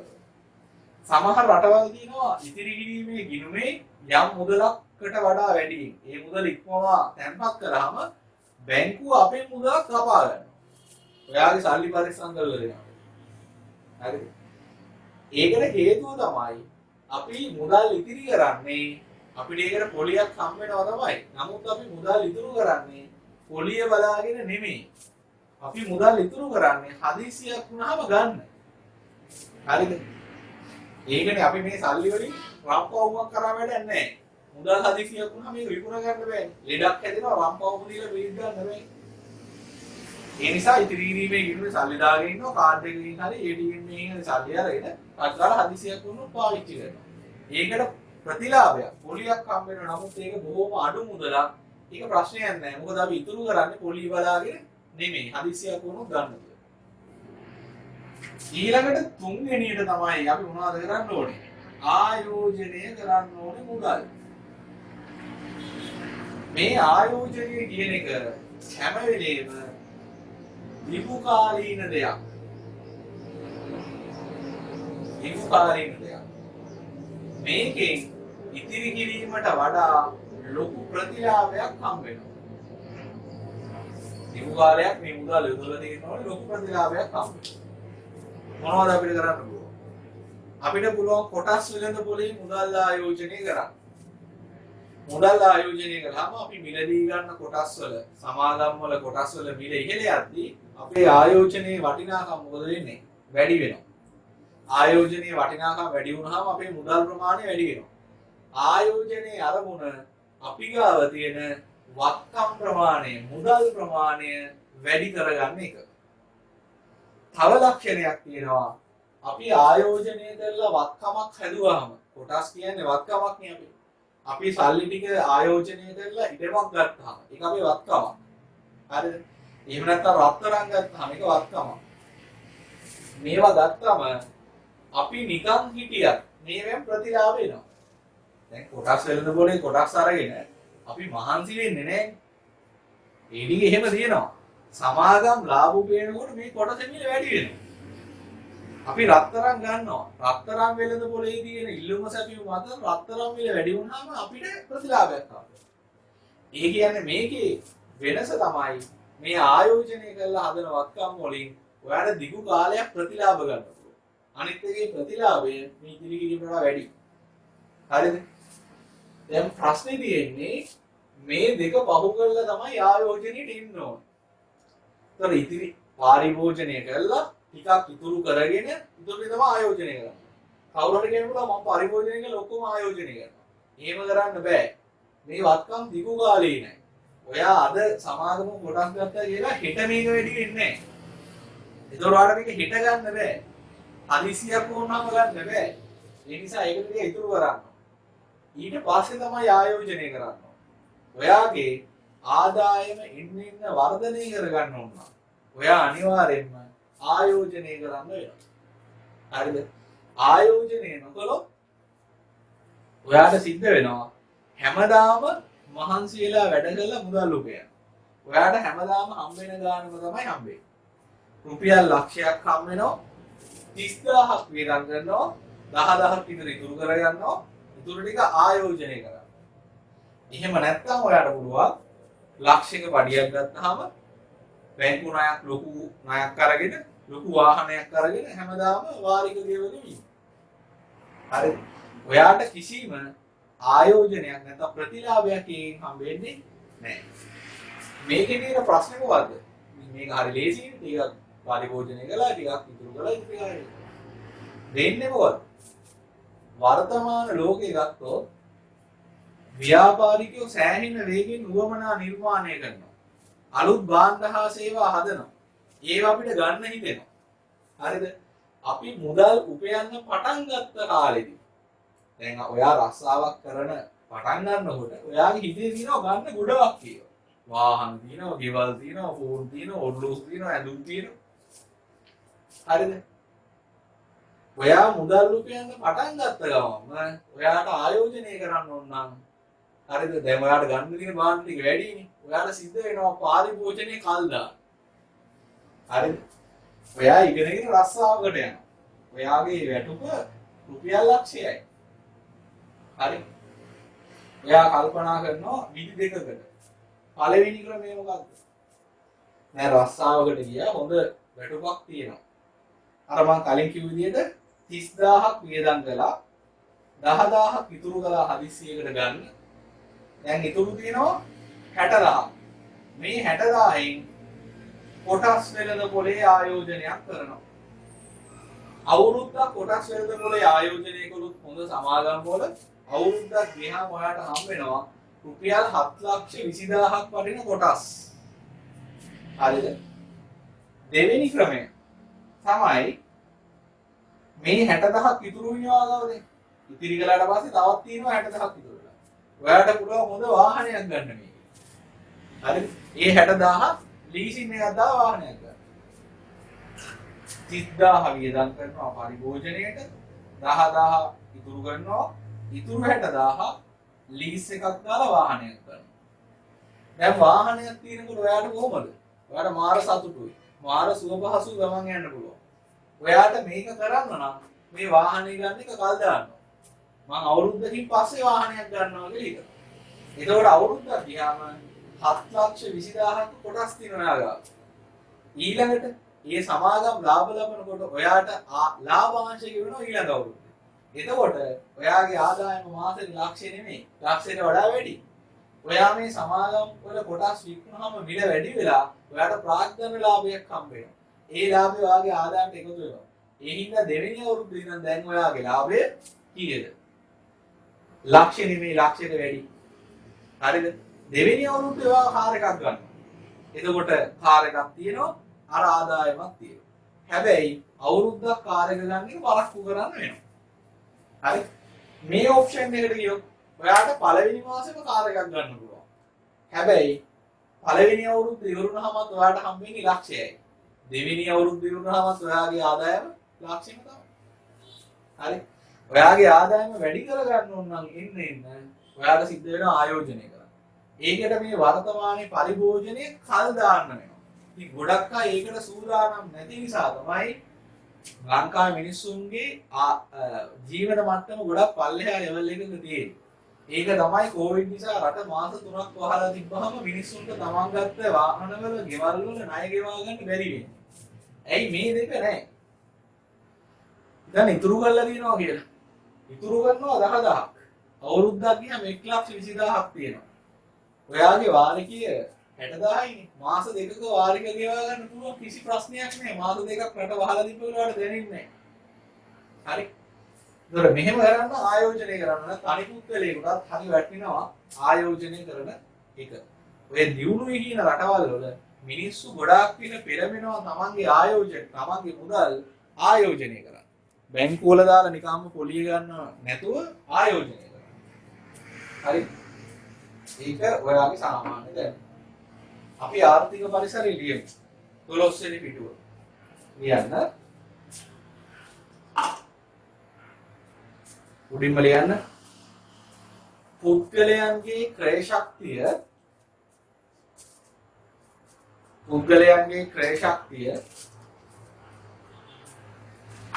තීරණය වීමට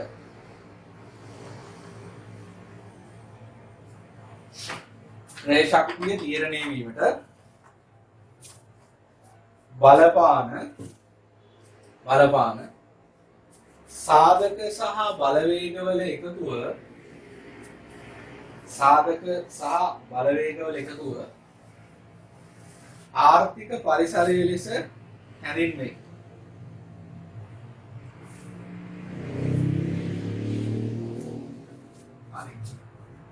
ඊළඟට කියනවා ව්‍යාපාර වලට මේ ආර්ථික පරිසරය වැදගත් වෙන්නේ කොහොමද? එකක් තමයි ව්‍යාපාරවල පැවැත්ම සඳහා ජනතාවගේ ක්‍රය ශක්තිය බලපාන අතර. ඉල්ලුම තීරණය වෙන්නේ ක්‍රය ශක්තිය අනුව.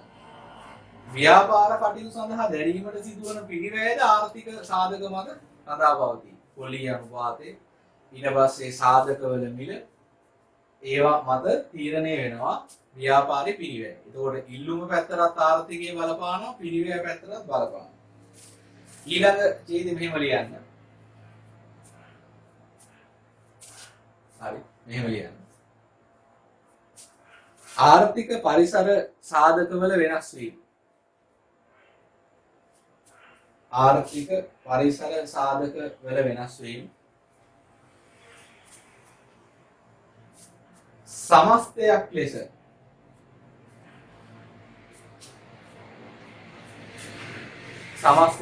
සෑම ව්‍යාපාරයකටම පොදුවේ බලපායි.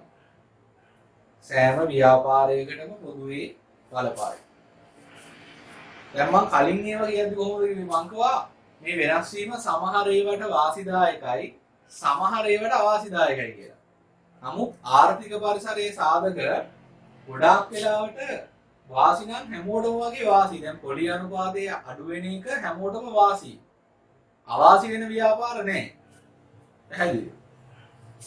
ඒ වගේ. හතරවෙනි පරිසර සාධකය තමයි අපි උපසාධකෙදි කතා කරන්නේ. සමාජ සහ සංස්කෘතික.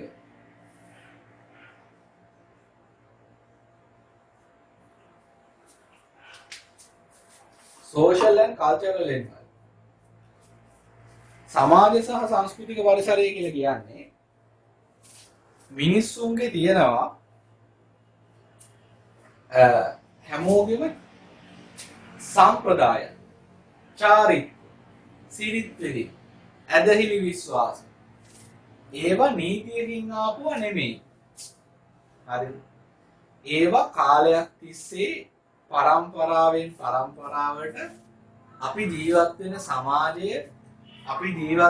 සමාජයේ අදාළ සංස්කෘතිමය සාධක මත තීරණය වෙලා තියෙනවා. මේක පොදු එකක් නෙමෙයි. එක ප්‍රදේශයක හොඳ දෙයක් විදිහට පිළිගන්න එකක් තව ප්‍රදේශයක නරක දෙයක් වෙන්න පුළුවන්. චාරිත්‍ර වාරිත්‍ර සිරිත් වෙනස්. සරල උදාහරණයක් මම කියන්න. අපි දැන් හෝටලයකට ගිහලා කෑම ගත්තාම බිල ගෙවුවට පස්සේ අපිට කෑම ගෙනාවු වේටර්ට පොඩි ටිප් එකක් දෙන්න. හරි. ඒක සන්තෝෂමක් විදිහටයි දෙන්නේ. නමුත් ජපානයේ මේක සලකන්නේ අල්ලසක් විදියට.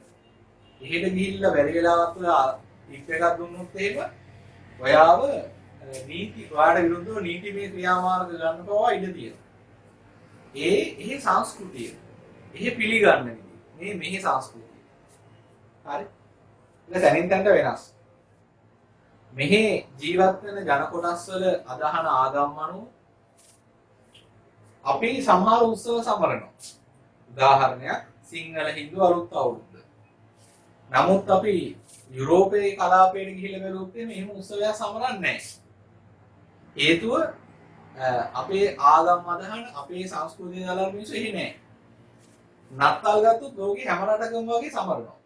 හේතුව මේ සංස්කෘතිය ආගමට අදාළ මිනිස්සු ලෝකේ හැමදාම වගේ ඉන්නවා. වෙසක් උත්සවයේ සමරන රටවල් කීපෙක. එතකොට ඒවා අනිත් බොහෝ රටවල් වල නැහැ. හරි. ඒතර අපිට පැහැදිලි හැමෝගෙම සිරිත් විරිත් සම්ප්‍රදායන් සදාචාරයන් වෙනස්. ඒක ව්‍යාපාරෙට බලපාන. ව්‍යාපාරයට බලපාන්නේ ඔය සමාජ සංස්කෘතික කාරණා නිසා ඇතැම් භාණ්ඩ හා සේවා වලට ඉල්ලුමක් ඇති වෙනවා. ඒතර ඇතැම් භාණ්ඩ වලට ඉල්ලුමක් ඇති වෙන්නම ගොඩක් වෙලාවට සමාජ සංස්කෘතික සාධක නිසා. නෑ වෙසක් කූරු නිකන් දවසක විකුණන්නේ නෑ. හරි. වෙසක් උත්සවයේ ළඟ සතියක් දෙකක් මාසයක් ඇතුළත තමයි මේ ව්‍යාපාරේ තියෙන්නේ. අනිත් අවුරුද්දේ අනිත් කාලවල මේ වැඩේ කෙරෙන්නේ නැහැ. සිංහල හින්දු අලුත් අවුරුද්දේ අපි අනිද්දාට ඇඳුම් ගන්නවා. හැබැයි සිංහල හින්දු අලුත් අවුරුද්දට වැඩියෙන් ඇඳුම් ගන්නවා. ඒකට ඇඳුම් ව්‍යාපාරය කරන අයට ඒ කාලේ ඉල්ලුම වැඩි. ඒ වගේම තමයි සමහර සමාජ සංස්කෘතික ලක්ෂණ නිසා ඇතැම් ව්‍යාපාර ඇතැම් රටවල කරන්නත් බෑ. උදාහරණයක් විදිහට ඉන්දියාවේ බ්‍රෝ ප්‍රදේශවල ගවයා කියන සත්වයාව දේවත්වයෙන් අදහනවා. ඒ නිසා කොච්චර ජනප්‍රිය කොච්චර සුඛෝපභෝගී හෝටලයක වුණත් මේ හරක් මස් විකුණන්නේ නැහැ. ඒ ගිහිල්ලා හරක් මස් ඉල්ලුවොත් එහෙම ඒ මිනිස්සු ඔයාවත් මස් කඩේ කොක්කේ ඉල්ලන්න පුළුවන්. හරිද? ඒතර ඇතැම් ව්‍යාපාර වලට හොඳයි, ඇතැම් ව්‍යාපාර හොඳ නැහැ. ටික කාලයකට කලින් අපි උත්සාහ කළා මේ කොළඹ නගරයේ ලොකු ලෝකයේ තියෙන ප්‍රධාන පෙළේ සමාජ ශාලාවක් අරගෙන. නමුත් ලංකාවේ සංස්කෘතියට ඒක ගැලපෙන්නේ නැති නිසා මේ පිළිබඳ විශාල මහජන විරෝධයක් ආවා. ඒ ව්‍යාපෘතිය නවත්තන්න ඕන. පැහැදිලිද? සමාජ සංස්කෘතික කාරණා ව්‍යාපාරවලට බලපාන විදිහ. පුද්ගලයන් තුළ ඇති විශ්වාස, සමාජ සාරධර්ම යනාදිය සමාජ හා සංස්කෘතික පරිසරය තුළ අන්තර්ගත වේ. ඊට පස්සේ ලියන්න. මෙම සමාජ හා සංස්කෘතික ලක්ෂණයන් මත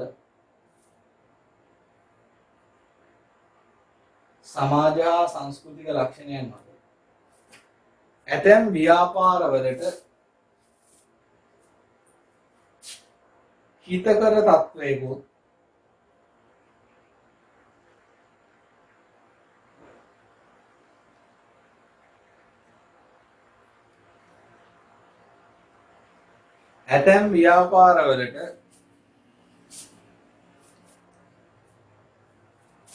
අහිතකර තත්වයකුත් නිර්මාණය කරයි.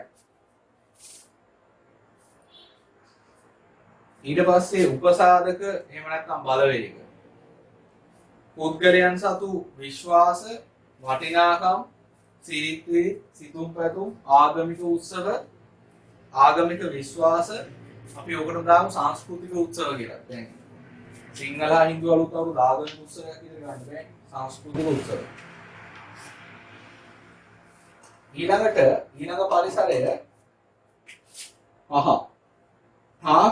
පරිසරය තාක්ෂණික පරිසරය. මේකත් වර්තමානයේ සෑහෙන වැදගත් පරිසරාංගයක්.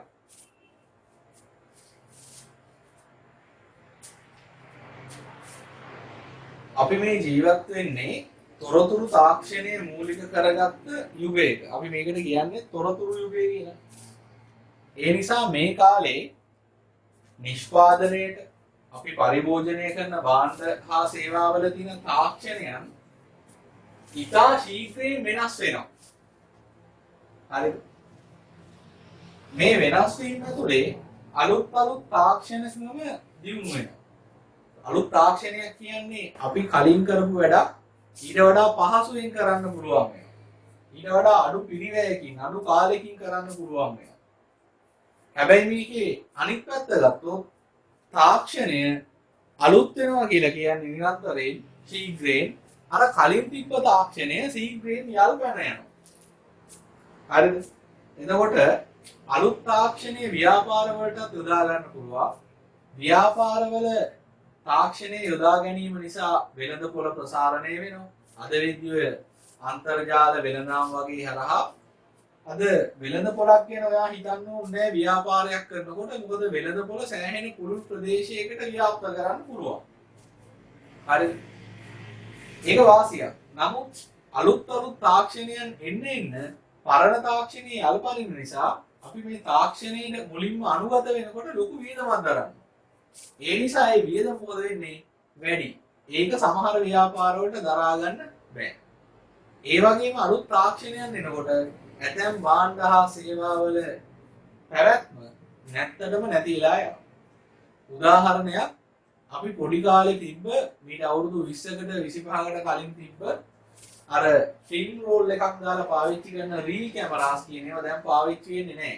කවුරුත් ඒ රීල්ස් හදන්නේ නැහැ. ඉස්සෙල්ලා මේ ෆොටෝ ගන්න රීල් එකක් හදපු සමාගම් කොඩැක් ෆූජි ෆිල්ම් වගේ සමාගම් ලෝකයේ විශාල ආදායම් උපයපු සමාගම්. නමුත් අද ඒ සමාගම් සමහර ඒවා නැත්තටම නැති වෙලා. පරිගණකයේ පැමිණීමත් එක්ක ටයිප්‍රයිටර් එක අපි යතුරු ලියනේ කියන උපකරණය මෙවලම සම්පූර්ණයෙන්ම වෙළඳපොළෙන් අයින් වෙලා යනවා. ඒ නිසා මේකේ හොඳ දේවලුත් තියෙනවා නරක දේවලුත් තියෙනවා.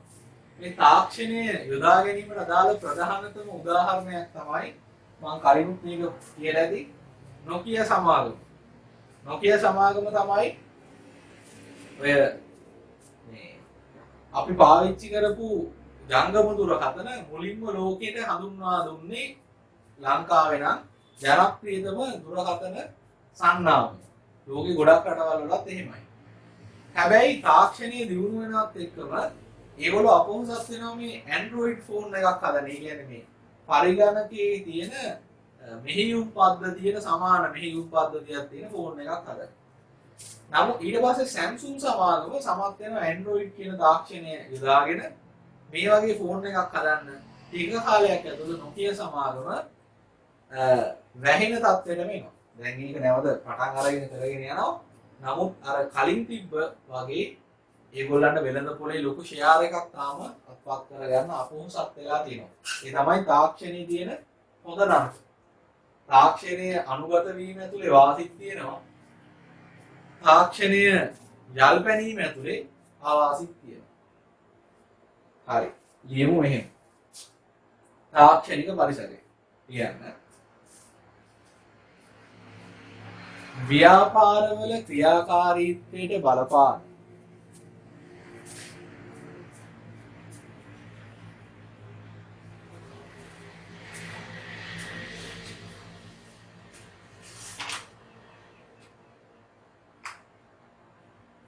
තාක්ෂණය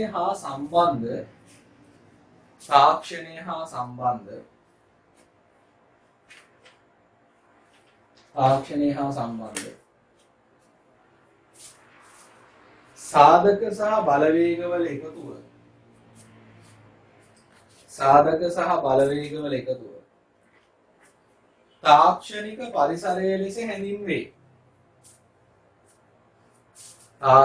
පරිසරය ලෙස හැඳින්වේ. අලුත් රූල කියන්නේ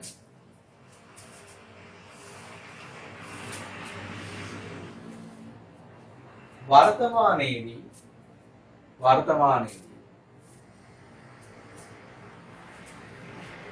තාක්ෂණයන් ශීඝ්‍රයෙන් වෙනස් වීම තුළ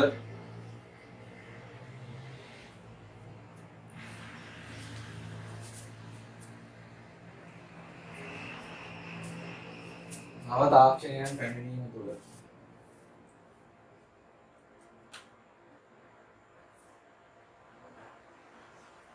පෙර පැවති භාණ්ඩ හා සේවා සහ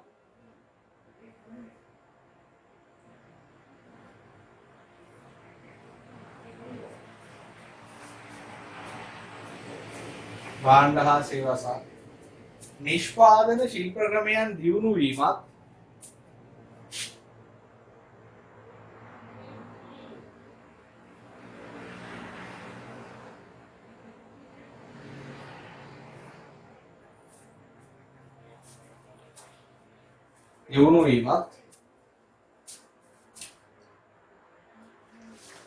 පවතින තාක්ෂණයන් ශීඝ්‍රයෙන් යල්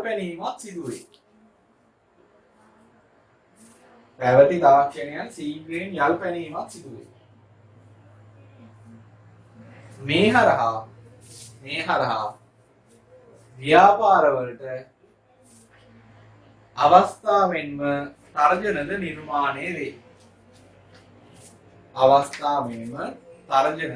නිර්මාණය වේ. හරි. තාක්ෂණික පරිසරයේ උපසාධක නව තාක්ෂණයේ සොයා ගැනීම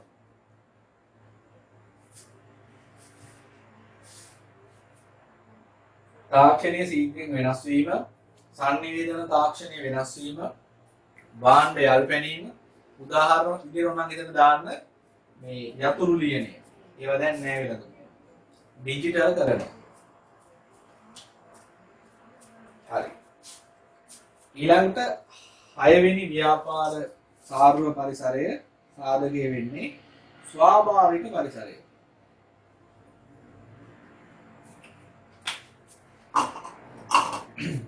ස්වභාවික පරිසරය කියලා කියන්නේ ස්වභාව ධර්මයෙන් අපිට ලැබිලා තියෙන දේවල්. හරි. ඒකට ඒවා කොහොමද ව්‍යාපාර වලට බලපාන? ඒවා බලපානවා ආකාර කිහිපයකට. එකක් සමහර ව්‍යාපාර වලට අවශ්‍ය යෙදවුම් ස්වභාව ධර්මයෙන් ලබා ගන්න. ඒතොරේ ව්‍යාපාරවල ක්‍රියාකාරීත්වයට යෙදවුම් බලපානවා. කියන්නේ ස්වභාවික පරිසරයේ බලපාන. ඊළඟට පහුගිය දශක කිහිපය ගත්තොත් පරිසරයේ තත්වය ඊතරම් හොඳ මට්ටමක නෙමෙයි තියෙන්නේ. පරිසරයේ ඉන්න මේ දූෂණය වෙලා තියෙනවා. පරිසරයේ ගුණාත්මක භාවය පිරිහිලා තියෙනවා. මේකට ප්‍රධානතම වගකීම් යුක්තා තමයි ව්‍යාපාර. මෙහෙම වෙන්න බොහෝමයක් හේතු වෙලා තියෙන්නේ ව්‍යාපාරවල ක්‍රියාකාරීත්වය. කර්මාන්ත ශාලාවලින් නිකුත් කරන විෂ වායු නිසා තමයි බොහෝ විට වායු දූෂණය වෙලා තියෙන්නේ. අපි දැක්ක ළඟදී ලංකාවේ මුහුදු සීමාව ඇතුළේදී නැවක් අනතුරකටපත් වෙලා විශාල පරිසර හානියක් වෙනවා. නැවක් කියන්නේ ව්‍යාපාරික දෙයක්. ඒ නිසා අද වෙනකොට මේ පරිසරය ආරක්ෂා කරගත යුතුයි කියලා ලෝකේ සෑම තැනින්ම ලොකු හඬක් නිර්මාණය වෙලා තියෙනවා. ඒ හරහා මේකට ජාත්‍යන්තර සංවිධාන මැදිහත් වෙලා තියෙනවා. ඒත් එක්ක ව්‍යාපාරවලට පරිසරයට හානිදායක දේවල් කළොත් මේ ව්‍යාපාරවල පැවැත්ම තවදුරටත් පවත්වා ගැනීම අපහසු වෙනවා. මොකද අර සංවිධානවලින් මිනිස්සුන්ගේ විශාල පීඩනයක් ඒගොල්ලන්ට ඇති කරලා තියෙනවා. ඒ නිසා ව්‍යාපාර අද මේ තියෙන පෙළඹවීම ඇතුළේ ව්‍යාපාර යොමු වෙලා තියෙනවා පරිසරය ආරක්ෂා කරගන්න. පරිසරයට සිද්ධ වෙන හානිය අවම වෙන විදිහට කටයුතු කරන්න. ස්වභාවික සම්පත් වලට සිදුවන හානිදායක තත්ත්ව ගැන අද ගෝලීය වශයෙන් අවධානයට යොමු වෙමින් පවතී. බොහෝ රටවල ව්‍යාපාර කටයුතු නිසා වාතයේ ජලය සහ පස දූෂණයට ලක් වෙවි ඇත. ස්වභාවික පරිසරයේ යහපත් තත්ත්ව ඇති කරමින් ව්‍යාපාර කටයුතු වලට යොමු වීම පෙරෙහි නීතිද පනවා ඇත. ස්වභාවික පරිසරයේ ඇති වන වෙනස්කම් ව්‍යාපාර කෙරෙහිද බලපෑම් ඇති කරයි. දැන් ඔය පරිසර හිතකාමී භාණ්ඩ හදන ව්‍යාපාරවල ඉල්ලුම දැන් ක්‍රමයෙන් වැඩි වෙනවා. මොකද මිනිස්සු පරිසරයට තියෙන ආදරය නිසා පරිසරය ආරක්ෂා කරගන්න දක්වන උනන්දුව ඇතුලේ මිල වැඩි වුණත් ඒ භාණ්ඩ ගන්න උත්සාහ කරන අවස්ථා තියෙනවා. උදාහරණයක් අපි ලන්ච් පාවිච්චි කරන එක නවත්තලා කෑම පෙට්ටියක් පාවිච්චි කරන්න පෙළඹෙනවා. හරිද? ඒ වගේ ඒවා අපිට පෙන්වන්න පුළුවන්. උපසාධක ටික ස්වභාවික සම්පත් සොයා ගැනීම, කාලගුණික දේශගුණික වෙනස් වීම, භූමියේ පිහිටීම, ස්වභාවික විපත්, ස්වභාව ධර්මයේ ආරක්ෂා කරන අන්තර්ජාතික එකඟතා වගේ. 7 ප්‍රජා පරිසරය. ප්‍රජා පරිසරය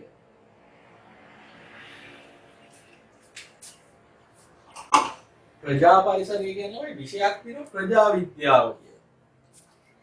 ප්‍රජා විද්‍යාව ඩෙමෝග්‍රැෆි. මේක බලන්න ඩෙමෝග්‍රැෆි කියනවාද? ප්‍රජා විද්‍යාව කියන්නේ රටක ජනගහනයක් ඒ ජනගහනයේ ව්‍යුහයක් පිළිබඳ අධ්‍යයනය කරන විෂයක්. රටක ජනගහනයේ ව්‍යුහය. රටක ජනගහනය කියන්නේ ලංකාවේ නම් මිලියන 21.6ක් විතර මේ වෙනකොට ජනගහනය ඉන්නවා. ඉන්දියාවේ කෝටි 140ක් විතර ජනගහනය ඉන්නවා. ඒ තමයි ජනගහනයේ ප්‍රමාණය. ඊට අමතරව ජනගහනයේ ව්‍යුහය කියන්නේ ස්ත්‍රී පුරුෂ භාවය වෙන්න පුළුවන්. ස්ත්‍රී 51%ට පුරුෂ 49%. වයස් ව්‍යුහය. අවුරුදු 15ට අඩු අය කීයද? 15යි 60යි අතරයි කීයද? 60ට වැඩි අය කීයද? හරි. නාගරික ඕච්චර ජනගහනයක් වාසය කරනවාද? ග්‍රාමීය ඕච්චර ජනගහනයක් වාසය කරනවාද? මේ තමයි ව්‍යුහයන් ජනගහනයේ ලක්ෂණ තියෙනවා. මේක ජනගහනයේ ව්‍යුහයක් නේ. ප්‍රජා විද්‍යාව කියන්නේ ආර්ථික විද්‍යාව කළමනාවකට නෙමෙයි නේද? මේක ව්‍යාපාරයට බලපාන. මේක ව්‍යාපාරයට බලපාන. කොහොමද බලපාන්නේ? හිතන්න වයස්ගත ජනගහනය ඉන්න වැඩි වෙනවා. මේක ආර්ථික විද්‍යාව නම් අපි කතා කරන 11 වෙනි පාඩමේ ජනගහනය කියන පාඩමුත් තියෙනවා. ජනගහනය වයස් ව්‍යුහය අනුව වයස්ගත ජනගහනයේ ප්‍රතිශතය වැඩි වෙනවා. ලංකාවේ එහෙම වෙනවා. දකුණු ආසියාවේ වැඩිම වේගයෙන් වයස්ගත ජනගහනය වැඩි වෙන රට ලංකාව. හරි. එතකොට ඒක ඇතුලේ ව්‍යාපාරවල අපි ගත්තොත් වයසක කට්ටිය තරුණ අයට වඩා වැඩියෙන් ඖෂධ වගේ දේවල් පාවිච්චි කරනවා. ඖෂධ සමාගම් වල ඉල්ලුම් මොකද වෙන්නේ? වැඩි වෙනවා. ඒගොල්ලෝ වැඩියෙන් ව්‍යායාම වලට යොමු වෙනවා. වැඩියෙන් ජීවිත රක්ෂණ ලබා ගන්නවා. විශ්‍රාම සැලසුම් වලට යොමු වෙනවා. හරිද? ඒ ව්‍යාපාර වල තියෙන ඉල්ලුම් මොකද වෙන්නේ? වැඩි වෙනවා. ළමා ජනගහනය වැඩි වෙනවා නම් හරිද? ළමා ජනගහනය වැඩි වෙනවා නම් අධ්‍යාපන ශාස්ත්‍රයට හොඳයිනේ. හරි. වයස්ගත ජනගහනය වැඩි වෙන එක අධ්‍යාපන ශාස්ත්‍රයට හොඳ නැහැ. වයසක කට්ටිය ඉගෙන ගන්න දක්වන ප්‍රවණතාවය අඩුයි. හරි. ඒ වගේ දේවල් බලපානවා ව්‍යාපාරවල. අපි ඒකේ හදනවා තව එකක් යපුම් අනුපාතය කියලා. ඒ කියන්නේ රස්සාවක් කරන අය කොච්චරද ආර්ථිකේ රස්සාවක් කරන්නේ නැති යැපෙන්න කොච්චර ඉන්නවා. යැපෙන්න වැඩි කියන්නේ අර පවුලේ ආදායම උපයන එක්කෙනාට තියෙන පීඩනය වැඩි. එතකොට අලුතෙන් ගෙයක් හදන්න, අලුතෙන් වාහනයක් ගන්න, ඒ වගේ පැති වලට වියදම් කරන්න වෙන්නේ නැහැ. ඒ යැපෙන්න වැඩි. ඒ නිසා ඒක ව්‍යාපාරවල බලපාන. ලියන්න මෙහෙම. ජනගහනයත්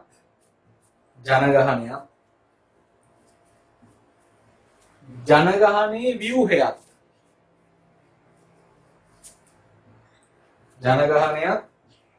ජනගහනයේ ව්‍යුහයත් හා සම්බන්ධ සාධක සහ බලවේගවල එකතුව. සාධක සහ බලවේගවල එකතුව ප්‍රජා පරිසරය ලෙස හැඳින්වේ.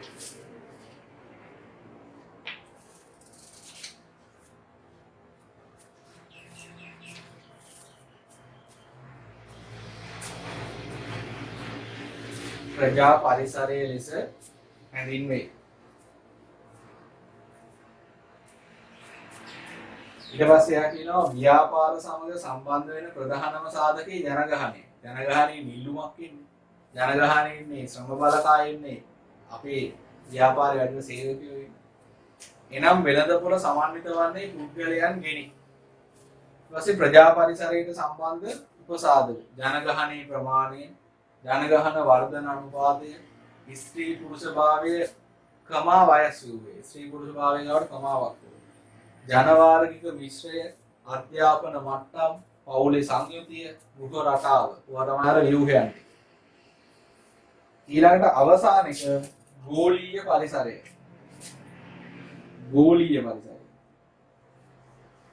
ගෝලීය පරිසරය කියන එක සම්බන්ධ වෙන්නේ ගෝලීයකරණයට.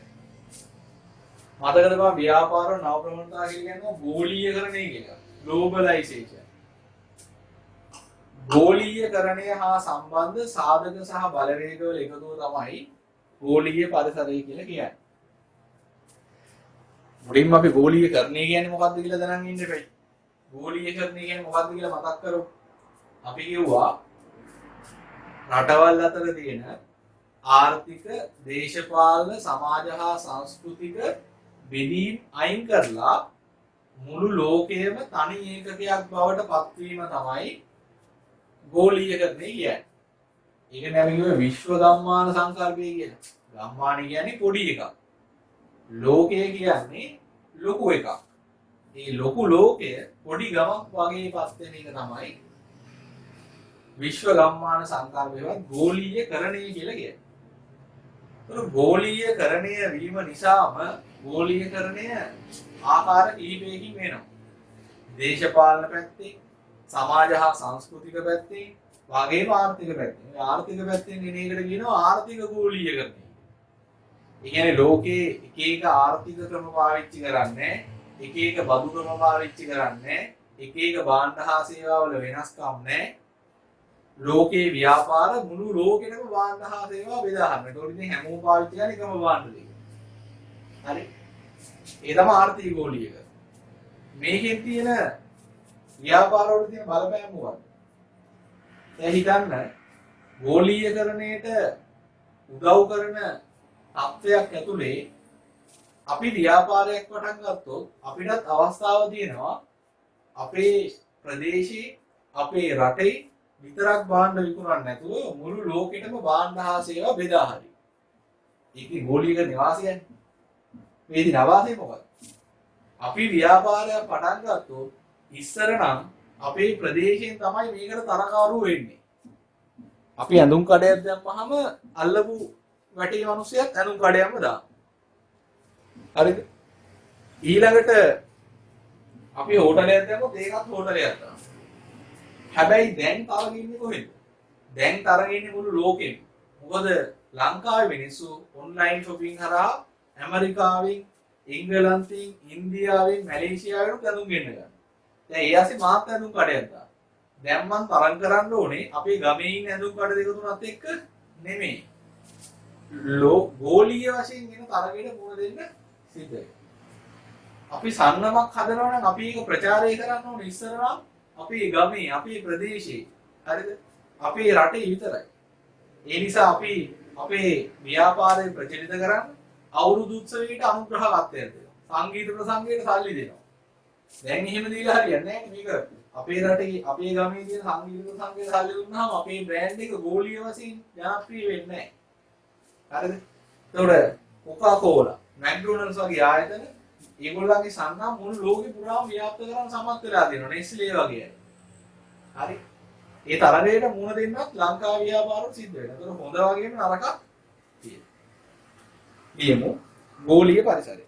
කියන්නේ ගෝලීයකරණය හා සම්බන්ධ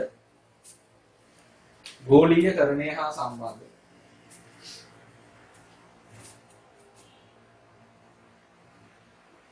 ගෝලීයකරණය හා සම්බන්ධ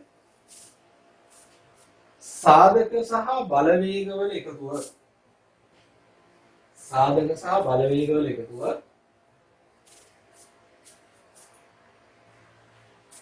ගෝලීය පරිසරය ලෙස හැඳින්වේ. ගෝලීය පරිසරය ලෙස හැඳින්වේ.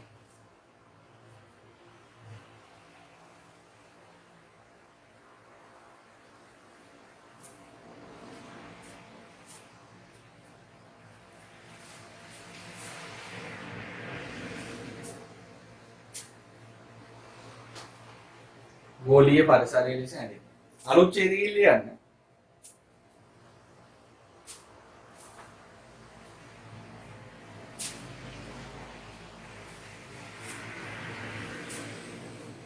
ගෝලීයකරණයේ ආර්ථික පැතිකඩ නිසා ගෝලීයකරණයේ ආර්ථික පැතිකඩ නිසා වරහන් ඇතුළේ ලියන්න ආර්ථික ගෝලීයකරණය. ගෝලීයකරණය කියන එක දේශපාලන පැත්තෙනුත් වෙනවා, ආර්ථික පැත්තෙනුත් වෙනවා, සමාජ හා සංස්කෘතික පැත්තෙනුත් වෙනවා. ඒතර මේ ව්‍යාපාරවල ලොකුවට බලපාන්නේ ආර්ථික පැත්ත. ආර්ථික පැතිකඩ වරහන් ඇතුළේ ආර්ථික ගෝලීයකරණය හේතු වෙනවා.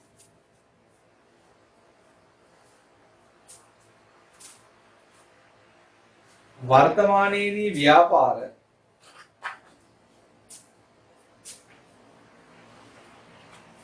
තම ප්‍රදේශයට තම රටට පමණක් සීමා නොවන අතර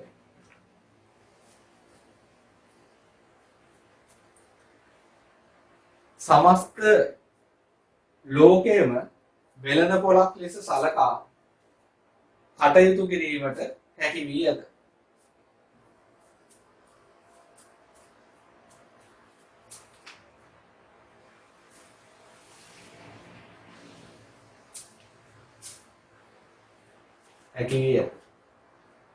ආයි අලුත් ඡේදයකින් ලියන්නේ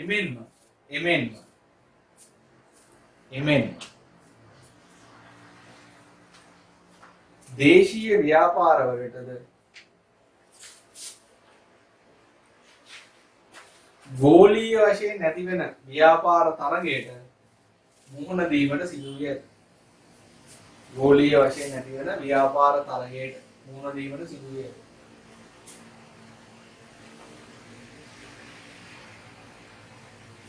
හරි. ඊළඟට අපි යමු 16 වෙනි පිටුවට. සාර්ව පරිසරයට අදාළව තියෙන අවස්ථා සහ තර්ජන.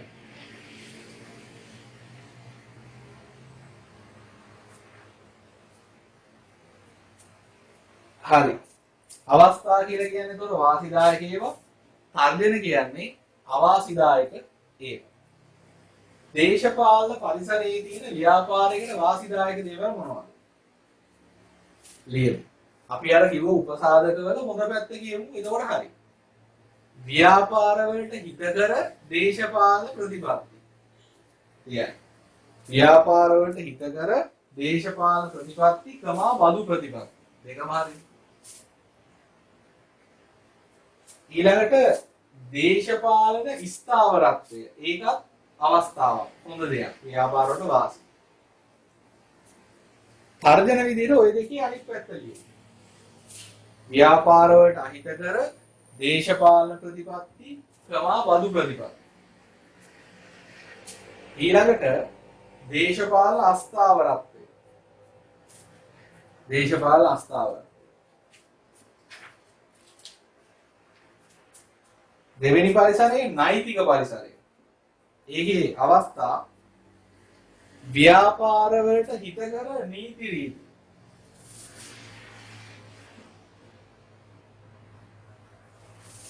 ව්‍යාපාර වලට හිතකර නීති රීති. සහ තව එකක් පවතින නීති රීති ලිහිල් කිරීම. ඒතරත් ව්‍යාපාර වලට හොඳයි. පවතින නීති රීති ලිහිල් කිරීම. ඊළඟට තර්ජන තමයි ව්‍යාපාර වලට අහිතකර නීති රීති පැවතීම. දෙවෙනි එක පවතින නීති රීති දැඩි කිරීම.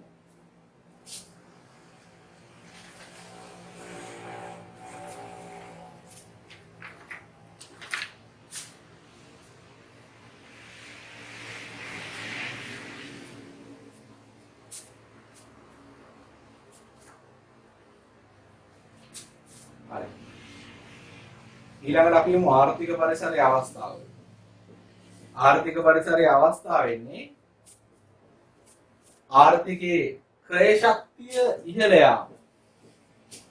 ක්‍රය ශක්තිය ඉහළ යාම. ආර්ථිකයේ වර්ධනය වීම. දලදේශීය නිෂ්පාදනය ඉහළ යාම. ඊළඟට උද්දමනය පාලනය කිරීම. උද්දමනය පාලනය කිරීම. පොලී අනුපාත පහළ මට්ටමක වැඩි. ඕවා අවස්ථා. ඔයම අනිත් එක තර්ජන වලට ලියමු.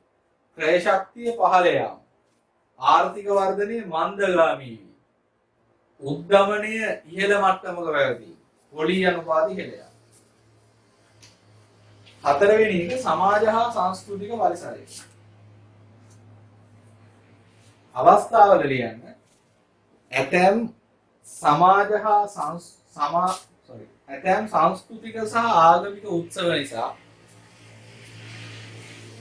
ඇතැම් සංස්කෘතික සහ ආගමික උත්සව නිසා භාණ්ඩ හා සේවාවල ඉල්ලුම ඉහළ යාම.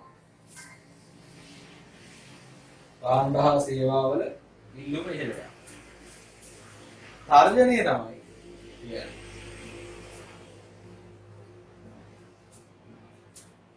ඇතැම් ආගමික සහ සංස්කෘතික විශ්වාස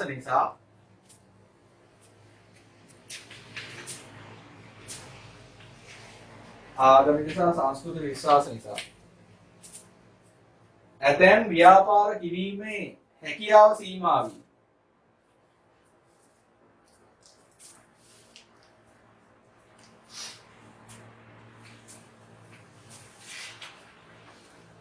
තාක්ෂණික පරිසරය. තාක්ෂණික පරිසරය.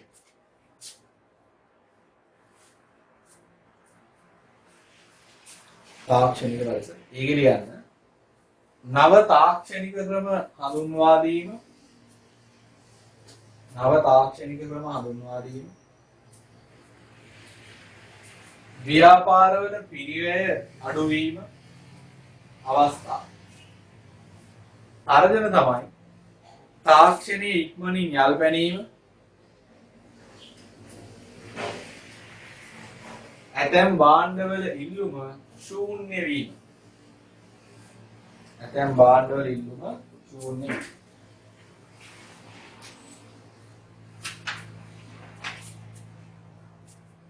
හරි. ස්වභාවික පරිසරය. ස්වභාවික පරිසරයේ තියෙන අවස්ථාව තමයි පරිසර හිතකාමී නිෂ්පාදිත. ඒවට කියනවා හරිත නිෂ්පාදන කියලා. පරිසර හිතකාමී නිෂ්පාදිත වරහන් ඇතුලේ හරිත නිෂ්පාදිත. සඳහා වැඩි ඉල්ලුමක් පැවතීම. වැඩි ඉල්ලුමක් පැවතීම.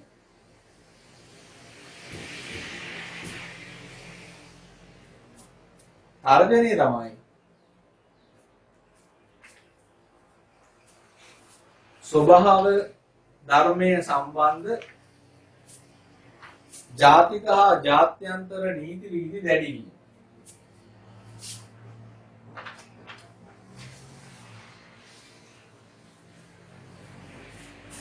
හත්වෙනි පරිසරයේ ප්‍රජා පරිසරය. ප්‍රජා පරිසරය. ඒක කියන්න අවස්ථා තමයි ජනගහනයේ ප්‍රමාණය වැඩි වීම. ජනගහනයේ ප්‍රමාණය වැඩි වීම. ජනගහන වර්ධනය වේගය ඉහළ යාම. මම මේ කියන්නේ පොදු ඒවා. මේක අමතරව තියෙන්න පුළුවන් සමහර නරක දේවල්, සමහර ව්‍යාපාර හොඳ වෙන්න පුළුවන්. මම කියන්නේ පොදු වේ කියන. ජනගහනයේ වර්ධනය වීම, ජනගහනයේ ප්‍රමාණය වැඩි වීම, ජනගහන වර්ධනය වැඩි වීම. තර්ජනය තමයි ජනගහන වර්ධනය අඩු වීම.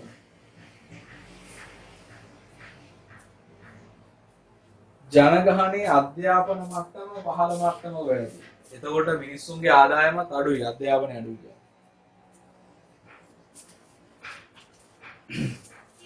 හරි. අට ගෝලීය පරිසරය. මේ අවස්ථාව තමයි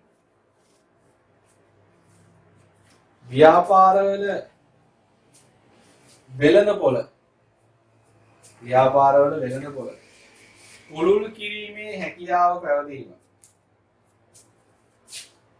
තව එකක් ගෝලීය සංගම් නිර්මාණය කිරීමට හැකියවීම.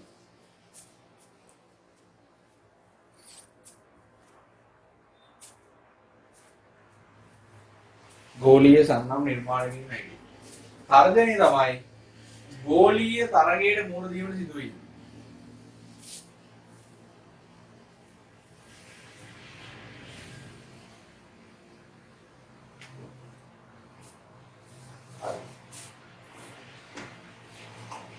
මෙන්න මේ කාරණේ බලන්න මම කිව්වද කියලා මට හරියට මතක නැහැ. කිව්වේ නැත්නම් මේක ලියා ගන්න. දැන් අපි ව්‍යාපාර පරිසරයේ බෙදලා තියෙන්නේ අභ්‍යන්තර පරිසරයයි බාහිර පරිසරයයි කියලා. බාහිර පරිසරයේ තමයි දෙකට බෙදලා තියෙන්නේ ආසන්න පරිසරයයි සාරව පරිසරයයි. මේකට දෙනවා විකල්ප වර්ගීකරණයක්. ඒ කියන්නේ මෙහෙම. ව්‍යාපාර පරිසරය. අපි ප්‍රධාන කොටස් දෙකකට බෙදනවා අභ්‍යන්තර බාහිර නෙමෙයි. දෙකකට බෙදන්න පුළුවන් සූක්ෂම පරිසරයයි සාරව පරිසරයයි කියලා. සූක්ෂම පරිසරයයි සාරව පරිසරයයි. දැන් සාරව පරිසරය කියන එක අභ්‍යන්තර බාහිර දෙකකින් හම්බුණා. මේක නෙමෙයි. මේක මෙතෙන්ට ආවම තව දෙකක් ඉතුරු වෙනවා. එහෙනම් සූක්ෂම පරිසරය කියන්නේ අභ්‍යන්තර පරිසරයටයි ආසන්න පරිසරයටයි. අභ්‍යන්තර පරිසරයටයි ආසන්න පරිසරයටයි. හරි. ඕක මම මේ කලින් දවසක් කිව්වේ නැත්තම් ඕක ලියා ගන්න ඕනේ. ව්‍යාපාර පරිසරයේ වර්ග කරපු තැනක් ඇදී. 6 වෙනි පිටුවේ ඔය තියෙන රූපසලන්ට යටින් ලියා ගන්න ඕනේ මෙන්න මේ වර්ගීකරණ. සූක්ෂම පරිසරය, අභ්‍යන්තර සහ ආසන්න. නමුත් ඒක සිලබස් එකේ නෑ. එහෙම වර්ගීකරණයක් කියනවා. හරි.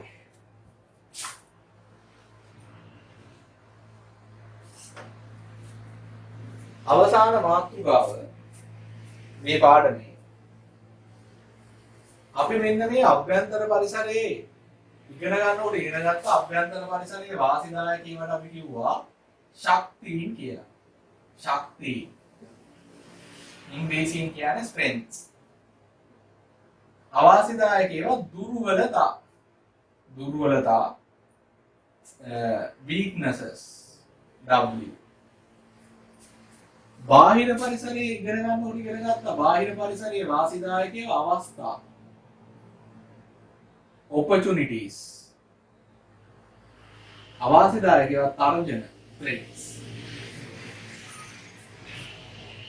අපි ව්‍යාපාරයක් පටන් ගන්නකොට ව්‍යාපාරයක් කරන් යනකොට ව්‍යාපාරය කරන්නේ මේක ඔයාලටත් උනන් කරන්න පුළුවන්. අපි විශ්ලේෂණයක් කරනවා ශදුවත විශ්ලේෂණය කියලා.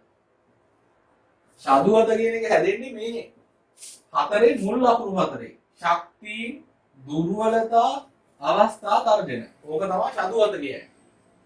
මේකට ඉංග්‍රීසියෙන් කියනවා SWOT කියලා. ශක්තියින් කියන්නේ strength, දුර්වලතා weaknesses, අවස්ථා opportunities, තර්ජන threats. SWOT. SWOT විශ්ලේෂණය. ඒ SWOT විශ්ලේෂණයේදී මම ඔතන දාලා තියෙනවා වගේ න්‍යාසයකට මෙට්‍රික්ස් එකකට මෙන්න මේ ටික දා ගන්නවා අපි. අපේ ව්‍යාපාරයේ තියෙන ශක්තියින් ටික මෙතන. ඒ කියන්නේ අපේ S මේව ලියාගෙන යනවා. දුර්වලතා මොනවද? ලියන් යනවා. අවස්ථා මොනවද? තර්ජන මොනවද? හරිද? මෙහෙම යනගම හරිද? මෙහෙම මේක ලියාගත්තාම අපිට කරන්න පුළුවන් දේවල් තමයි ප්‍රධාන වශයෙන් ව්‍යාපාරයේ තියෙන අවස්ථා, ශක්තියින්, දුර්වලතා, තර්ජන ටික හරියට අඳුර ගන්න පුළුවන් එකක්. ඒක සදුවත විශ්ලේෂණයේ එක මේ ප්‍රයෝජනයක්. තව එකක් තමයි මේකෙන් පුළුවන් ව්‍යාපාරයේ උපාය මාර්ග තීරණය කරන්න යොදා ගන්න. උදාහරණයක් විදිහට හිතන්න උපාය මාර්ගය. අපි මේක බැලුවහම අපිට තේරෙනවා ව්‍යාපාරයට ගොඩාක් තියෙන ශක්තිය අභ්‍යන්තර පරිසරයේ. හොඳ දේවල් වැඩි. සහ බාහිර පරිසරෙත් හොඳ දේවල් වැඩි. අවස්ථා වැඩි. එතකොට අපි උපාය මාර්ගයේ මොකද කරන්න ඕනේ? අපි අපේ ශක්තිය පාවිච්චි කරලා කියන්නේ අපේ තියෙන අපේ අභ්‍යන්තර පරිසරයේ තියෙන හොඳ දේවල් පාවිච්චි කරලා මේ අවස්ථාවෙන් ප්‍රයෝජනය ගන්න ඕනේ. අවස්ථාව කියන්නේ බාහිර පරිසරයේ තියෙන හොඳ එකක් නේ. ඒක අපි ප්‍රයෝජනයක් ගන්න බෑ. උදාහරණයක් විදිහට මේ දවස්වල කාබනික පොහොර නිෂ්පාදනයේට අවස්ථාවක් තියෙනවා. මොකද ආණ්ඩුවෙන් ප්‍රවර්ධනය කරනවා. අපේ අයිතිකාරීන්ට ශක්තිය තියෙනවා මේ ව්‍යාපාරයට ආයෝජනය කරන්න. අපිට ඉන්නවා කාබනික පොහොර නිෂ්පාදනය ගැන හොඳ දැනුම දෙන කළමනාකරු. ඒක අවස්ථාවක් මොකද කරන්න ඕන? අවස්ථාව පාවිච්චි කරලා මේ ශක්තිය පාවිච්චි කරලා අවස්ථාව දැහැ ගන්න ඕන. අපේ තියෙන කළමනාකරන දැනුම ආයෝජනය කරන්න පුළුවන් හැකියාව පාවිච්චි කරලා අන්න කාබනික පොහොර වගාවට මේ කාබනික පොහොර නිෂ්පාදනය යොමු වෙන්න ඕන. තව දෙන්න පුළුවන් ශක්තියක් සමග තර්ජනයක්. ශක්තියක් සමග තර්ජනයක්. අපිට මූල්‍ය ශක්තිය තියෙනවා. අපි ඉතින් අපි රසායනික පොහොර සමග මූල්‍ය ශක්තිය හොඳයි. නමුත් දැන් අපිට අවාසිදායක වෙන නීතියක් තමයි සම්මත කරලා තියෙන්නේ. අපිට අවාසිදායක දේශපාලන පරිසරයක් තමයි තියෙන්නේ. අපි මොකද කරන්න ඕන? අපේ ශක්තිය පාවිච්චි කරලා අපේ තර්ජනය මැඩපවත්වන්න ඕනේ. ඒ කියන්නේ අපි පුළුවන් තරම් අපිට මූල්‍ය ශක්තිය තියෙන නිසා අපි බලන්න ඕනේ අපිට එකපාරට නිෂ්පාදනයට යන්න බැහැ නම් කාබනික පොහොර ආනයනයට හරි අපිට එන්න පුළුවන්. හරි. තුන්වෙනි එක. අපිට තියෙනවා දුර්වලතාවයක්. අපේ අභ්‍යන්තර පරිසරයේ සාධක ඉච්චර හොඳ නැහැ. හැබැයි බාහිර පරිසරයේ සාධක හොඳයි. අවස්ථා. දැන් උදාහරණයක් හිතන්න අපිට තියෙනවා පොඩි කඩයක්. පොඩි සිල්වර කඩයක් තියෙනවා. නැත්නම් පොඩි කෑම කඩයක් තියෙනවා. හරිද? ඒතකොට මේ කෑම කඩේ ලස්සනට හදලා නැහැ. හොඳට බල්බ් දාලා එහෙම ආකර්ශනීය විදිහට හදලා නැහැ. මොකද අපිට සල්ලි නැහැ. ඒ නිසා ගොඩක් අය අපේ කඩේට එන්නේ නැහැ. කෑම හොඳයි වුණාට පේනම දැක්කම ඉන්නේ නැහැ. දැන් මේ දවස්වල තියෙනවා මේ දවස්වල කඩේ ලස්සන හදාලා ඉන්නේ නැහැ. මොකද ඔන්ලයින් එකේම අරන් යන්නේ. අපිට පුළුවන් නම් මිල අඩු කරලා ඒ වගේම තමයි ඔන්ලයින් ඇඩ්වර්ටයිස් කරන ලොකු වියදමක් යන්නේ නැහැ. මගේ Facebook එකේ දාලා හරිද? මේ ටික අවස්ථාවක් තියෙනවා. මේ අවස්ථාව ප්‍රයෝජනෙට ගත්තොත් අපි හරි අවස්ථාව පාවිච්චි කරලා පුළුවන් මේ දුර්වලතාවය නැති කරගන්න. මේ ටිකේ ව්‍යාපාරේ දියුණු කරගෙන සල්ලි ටිකක් හොයාගත්තොත් මොකද වෙන්නේ? එතකොට මගේ දුර්වලතාවය ශක්තියක් බවට පත් කරන්න පුළුවන්. 4 අභ්‍යන්තර පරිසරය හොඳත් නෑ දුර්වලතාව තියෙන්නේ. හරිද? බාහිර පරිසරය හොඳත් නෑ තර්ජන තියෙන්නේ. හරි ඇතුළත් හොඳ නෑ පිටත් හොඳ නෑ. මොකද කරන්න ඕනේ? අපි බලන්න ඕනේ අඩුම ගානේ අපි මේ තර්ජනයේ පහ වෙලා යනකම් අපිට සල්ලිත් නෑ. මේ දවස්වල කඩේ අරින්නත් බෑ. හරිද? හිතන්නකො සිල්ලර කඩයක් අපිට ඔන්ලයින් වලට යන්න මාරු වෙන්නත් බෑ. මේ දවස්වල කඩේ අරගෙන විදියුත් නෑ. බලන්න ඕනේ අමාරුවෙන් ව්‍යාපාරයේ වෙළඳ පොලේ රැඳී සිටින්න පුළුවන්ද?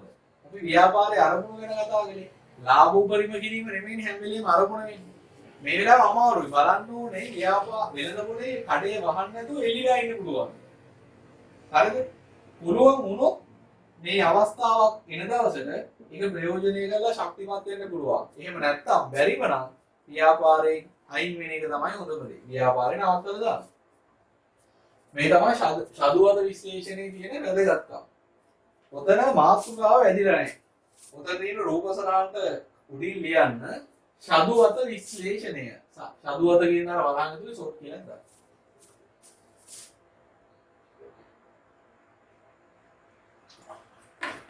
හරි. දැන් උතන යට තියෙනවානේ මේ. යට තියෙනවා මේ ඉඩ ටිකක්. එහා පිටුව තියෙනවා. යට තියෙන ඉඩ ටිකේ මෙහෙම ලියන්න. ව්‍යාපාරයක් ආරම්භ කිරීමේදී හෝ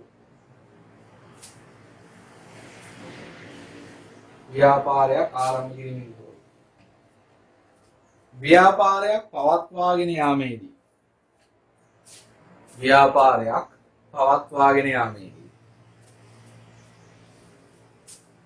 ඊට අදාළව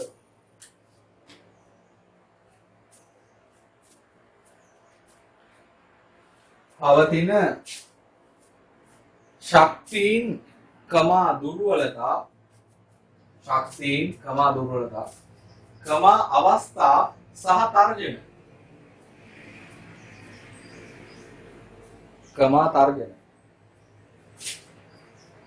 නිවැරදිව හඳුනාගෙන පෙළ ගැස්වීම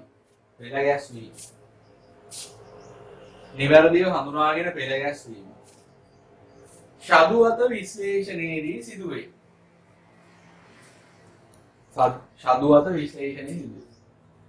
ඊට ඇරින් අනුමාත්‍රකාවක් දාලා ලියන්න ශදුවත විශ්ලේෂණයේ වැදගත්කම. ඒක ලියන්න. පළවෙනි එක. ව්‍යාපාරයට අදාළ ශක්තියින් කමා දුර්වලතා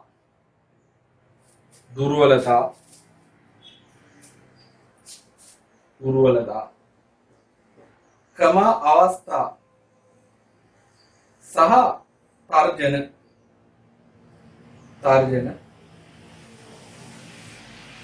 මොනවාදැයි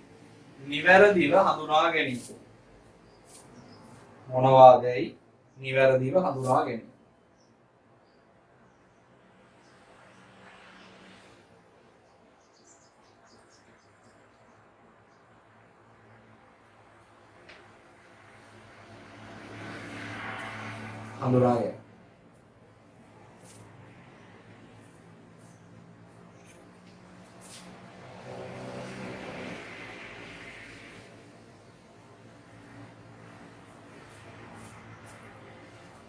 දෙක ව්‍යාපාරේ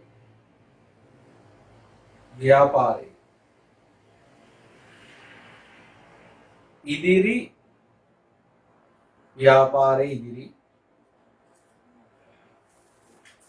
උපාය මාර්ග තීරණය කිරීම වැදගත් වී.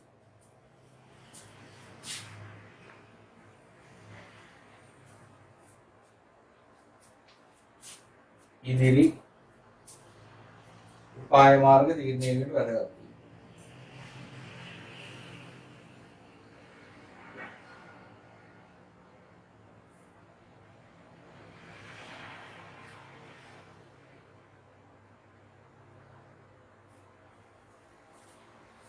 උපාය මාර්ගය යටතේ ලියන්න පළවෙනි තරුව දාලා ලියන්න. මෙහෙම ලියන්න. ශක්ති ක්‍රම අවස්ථා.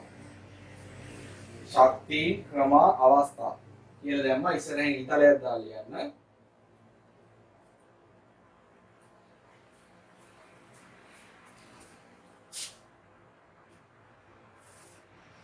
ව්‍යාපාරයේ ශක්තිය උපයෝගී කරගෙන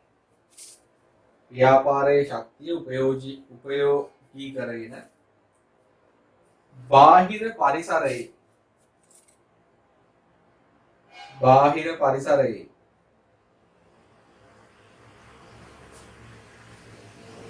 පවතින අවස්ථාවලින් ප්‍රයෝජනය ගැනීම.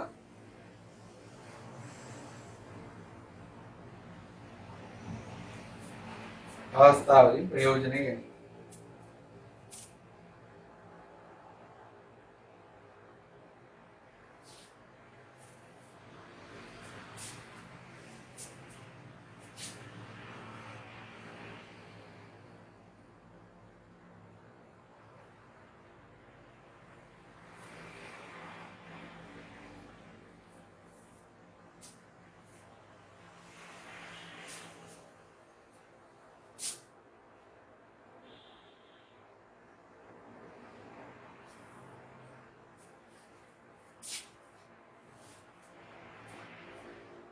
හරි. දෙවෙනි දරුව ශක්තියින් ධන තර්ජන. ශක්තියක් තියෙනවා තර්ජනයක් තියෙනවා.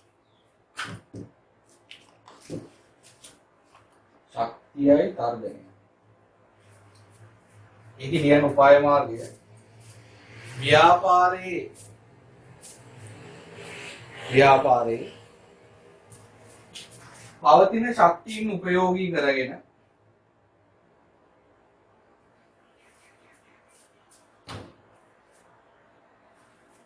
පවතින ශක්තියින් උපයෝගී කරගෙන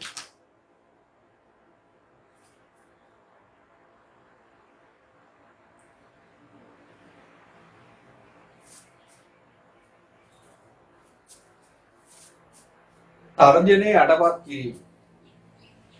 තර්ජනයට මුහුණ දීම කියන්නේ තර්ජනයට මුහුණ දීම.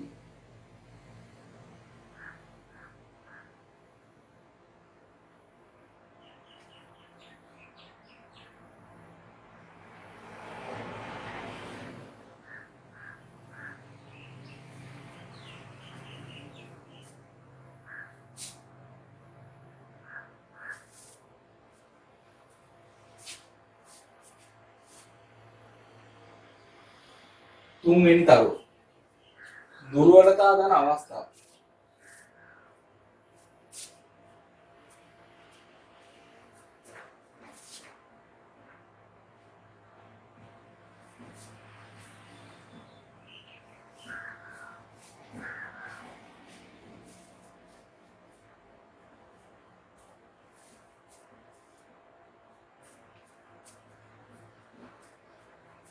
ඒක ඉස්සරහ ලියන්න.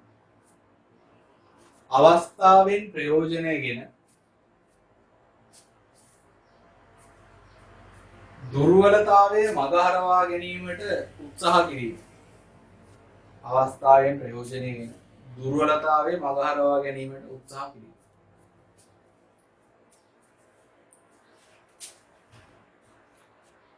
හතරවෙනි එක දුර්වලතා ධන තර්ජන. දුර්වලතා ධන තර්ජන. දුර්වලතා ධන තර්ජන.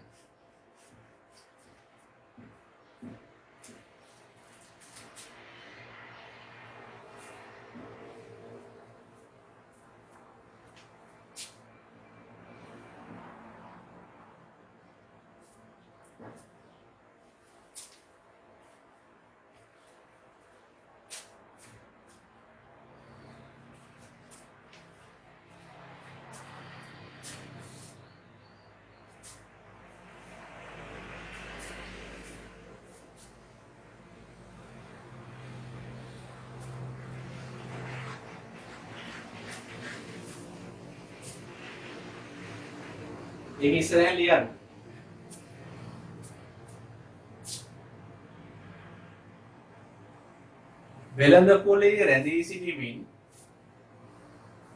වෙළඳ පොලේ රැඳී සිටීමෙන් තම දුර්වලතා මගහරවාගෙන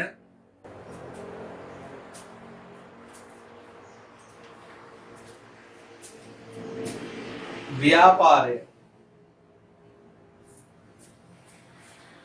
අඛණ්ඩව පවත්වා ගැනීමට උත්සාහ කිරීම.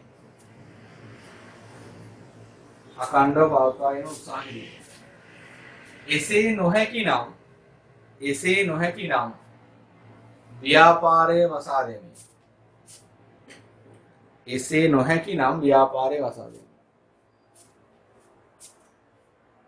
හරි. ඕකත් එක්ක අපේ පළවෙනි පාඩම මෙතනින් අවසන් වෙනවා ව්‍යාපාර අධ්‍යයනය. ඊළඟට අපි ඊළඟ දවසේ පටන් ගන්නවා අපේ දෙවෙනි පාඩම. ඒ තමයි ව්‍යාපාර සමාජ වගකීම සහ ආචාර ධර්ම කියන පාඩම. තව අපිට පළවෙනි පාඩම ඉකෝන් වල දවස් දෙකක් තියෙනවා. ඒ නිසා ඊළඟ සතියේ මම දවස් දෙකේම ඉකෝන් කරලා ඒකත් ඉවර කරනවා. ඊට පස්සේ අපිට පුළුවන් ඉකෝන් වලයි BS වලයි දෙවෙනි පාඩම එකටම පටන් ගන්න. මම ඒකට අදාළ ටියුබ් ටික ඔයගලන්ට ලැබෙන්න සලස්වන්න. මේකේ මොන හරි ප්‍රශ්නයක් තියෙනවා නම් ගෲප් එකට දාන්න. මෙන්න මේ කොටස් අපිට තේරෙන්නේ නැහැ කියලා. ඔයාට තේරෙන්නේ නැති කොටස් තියෙනවා නම් වෙනම හරි මට මැසේජ් එකක් දාන්න. මම තනිය හරි ඔයගලන්ට දෙන ප්‍රශ්න ටික ක්ලියර් කරලා දෙන්නම්. මොකද ප්‍රශ්න තියාගෙන ඉස්සරහට යන්න බෑ. අපි මේ විෂයන් දෙකේ පළවෙනි පාඩම් දෙකේ මේ පාඩම් හොඳට පුළුවන් වෙන්න ඕනේ ඉස්සරහා පාඩම් තේරෙන්න. එහෙනම් ඒ ඊළඟ සතියේ අපි ඉකෝන් පාඩම් දෙකක් කරමු. ආයිබෝවන්.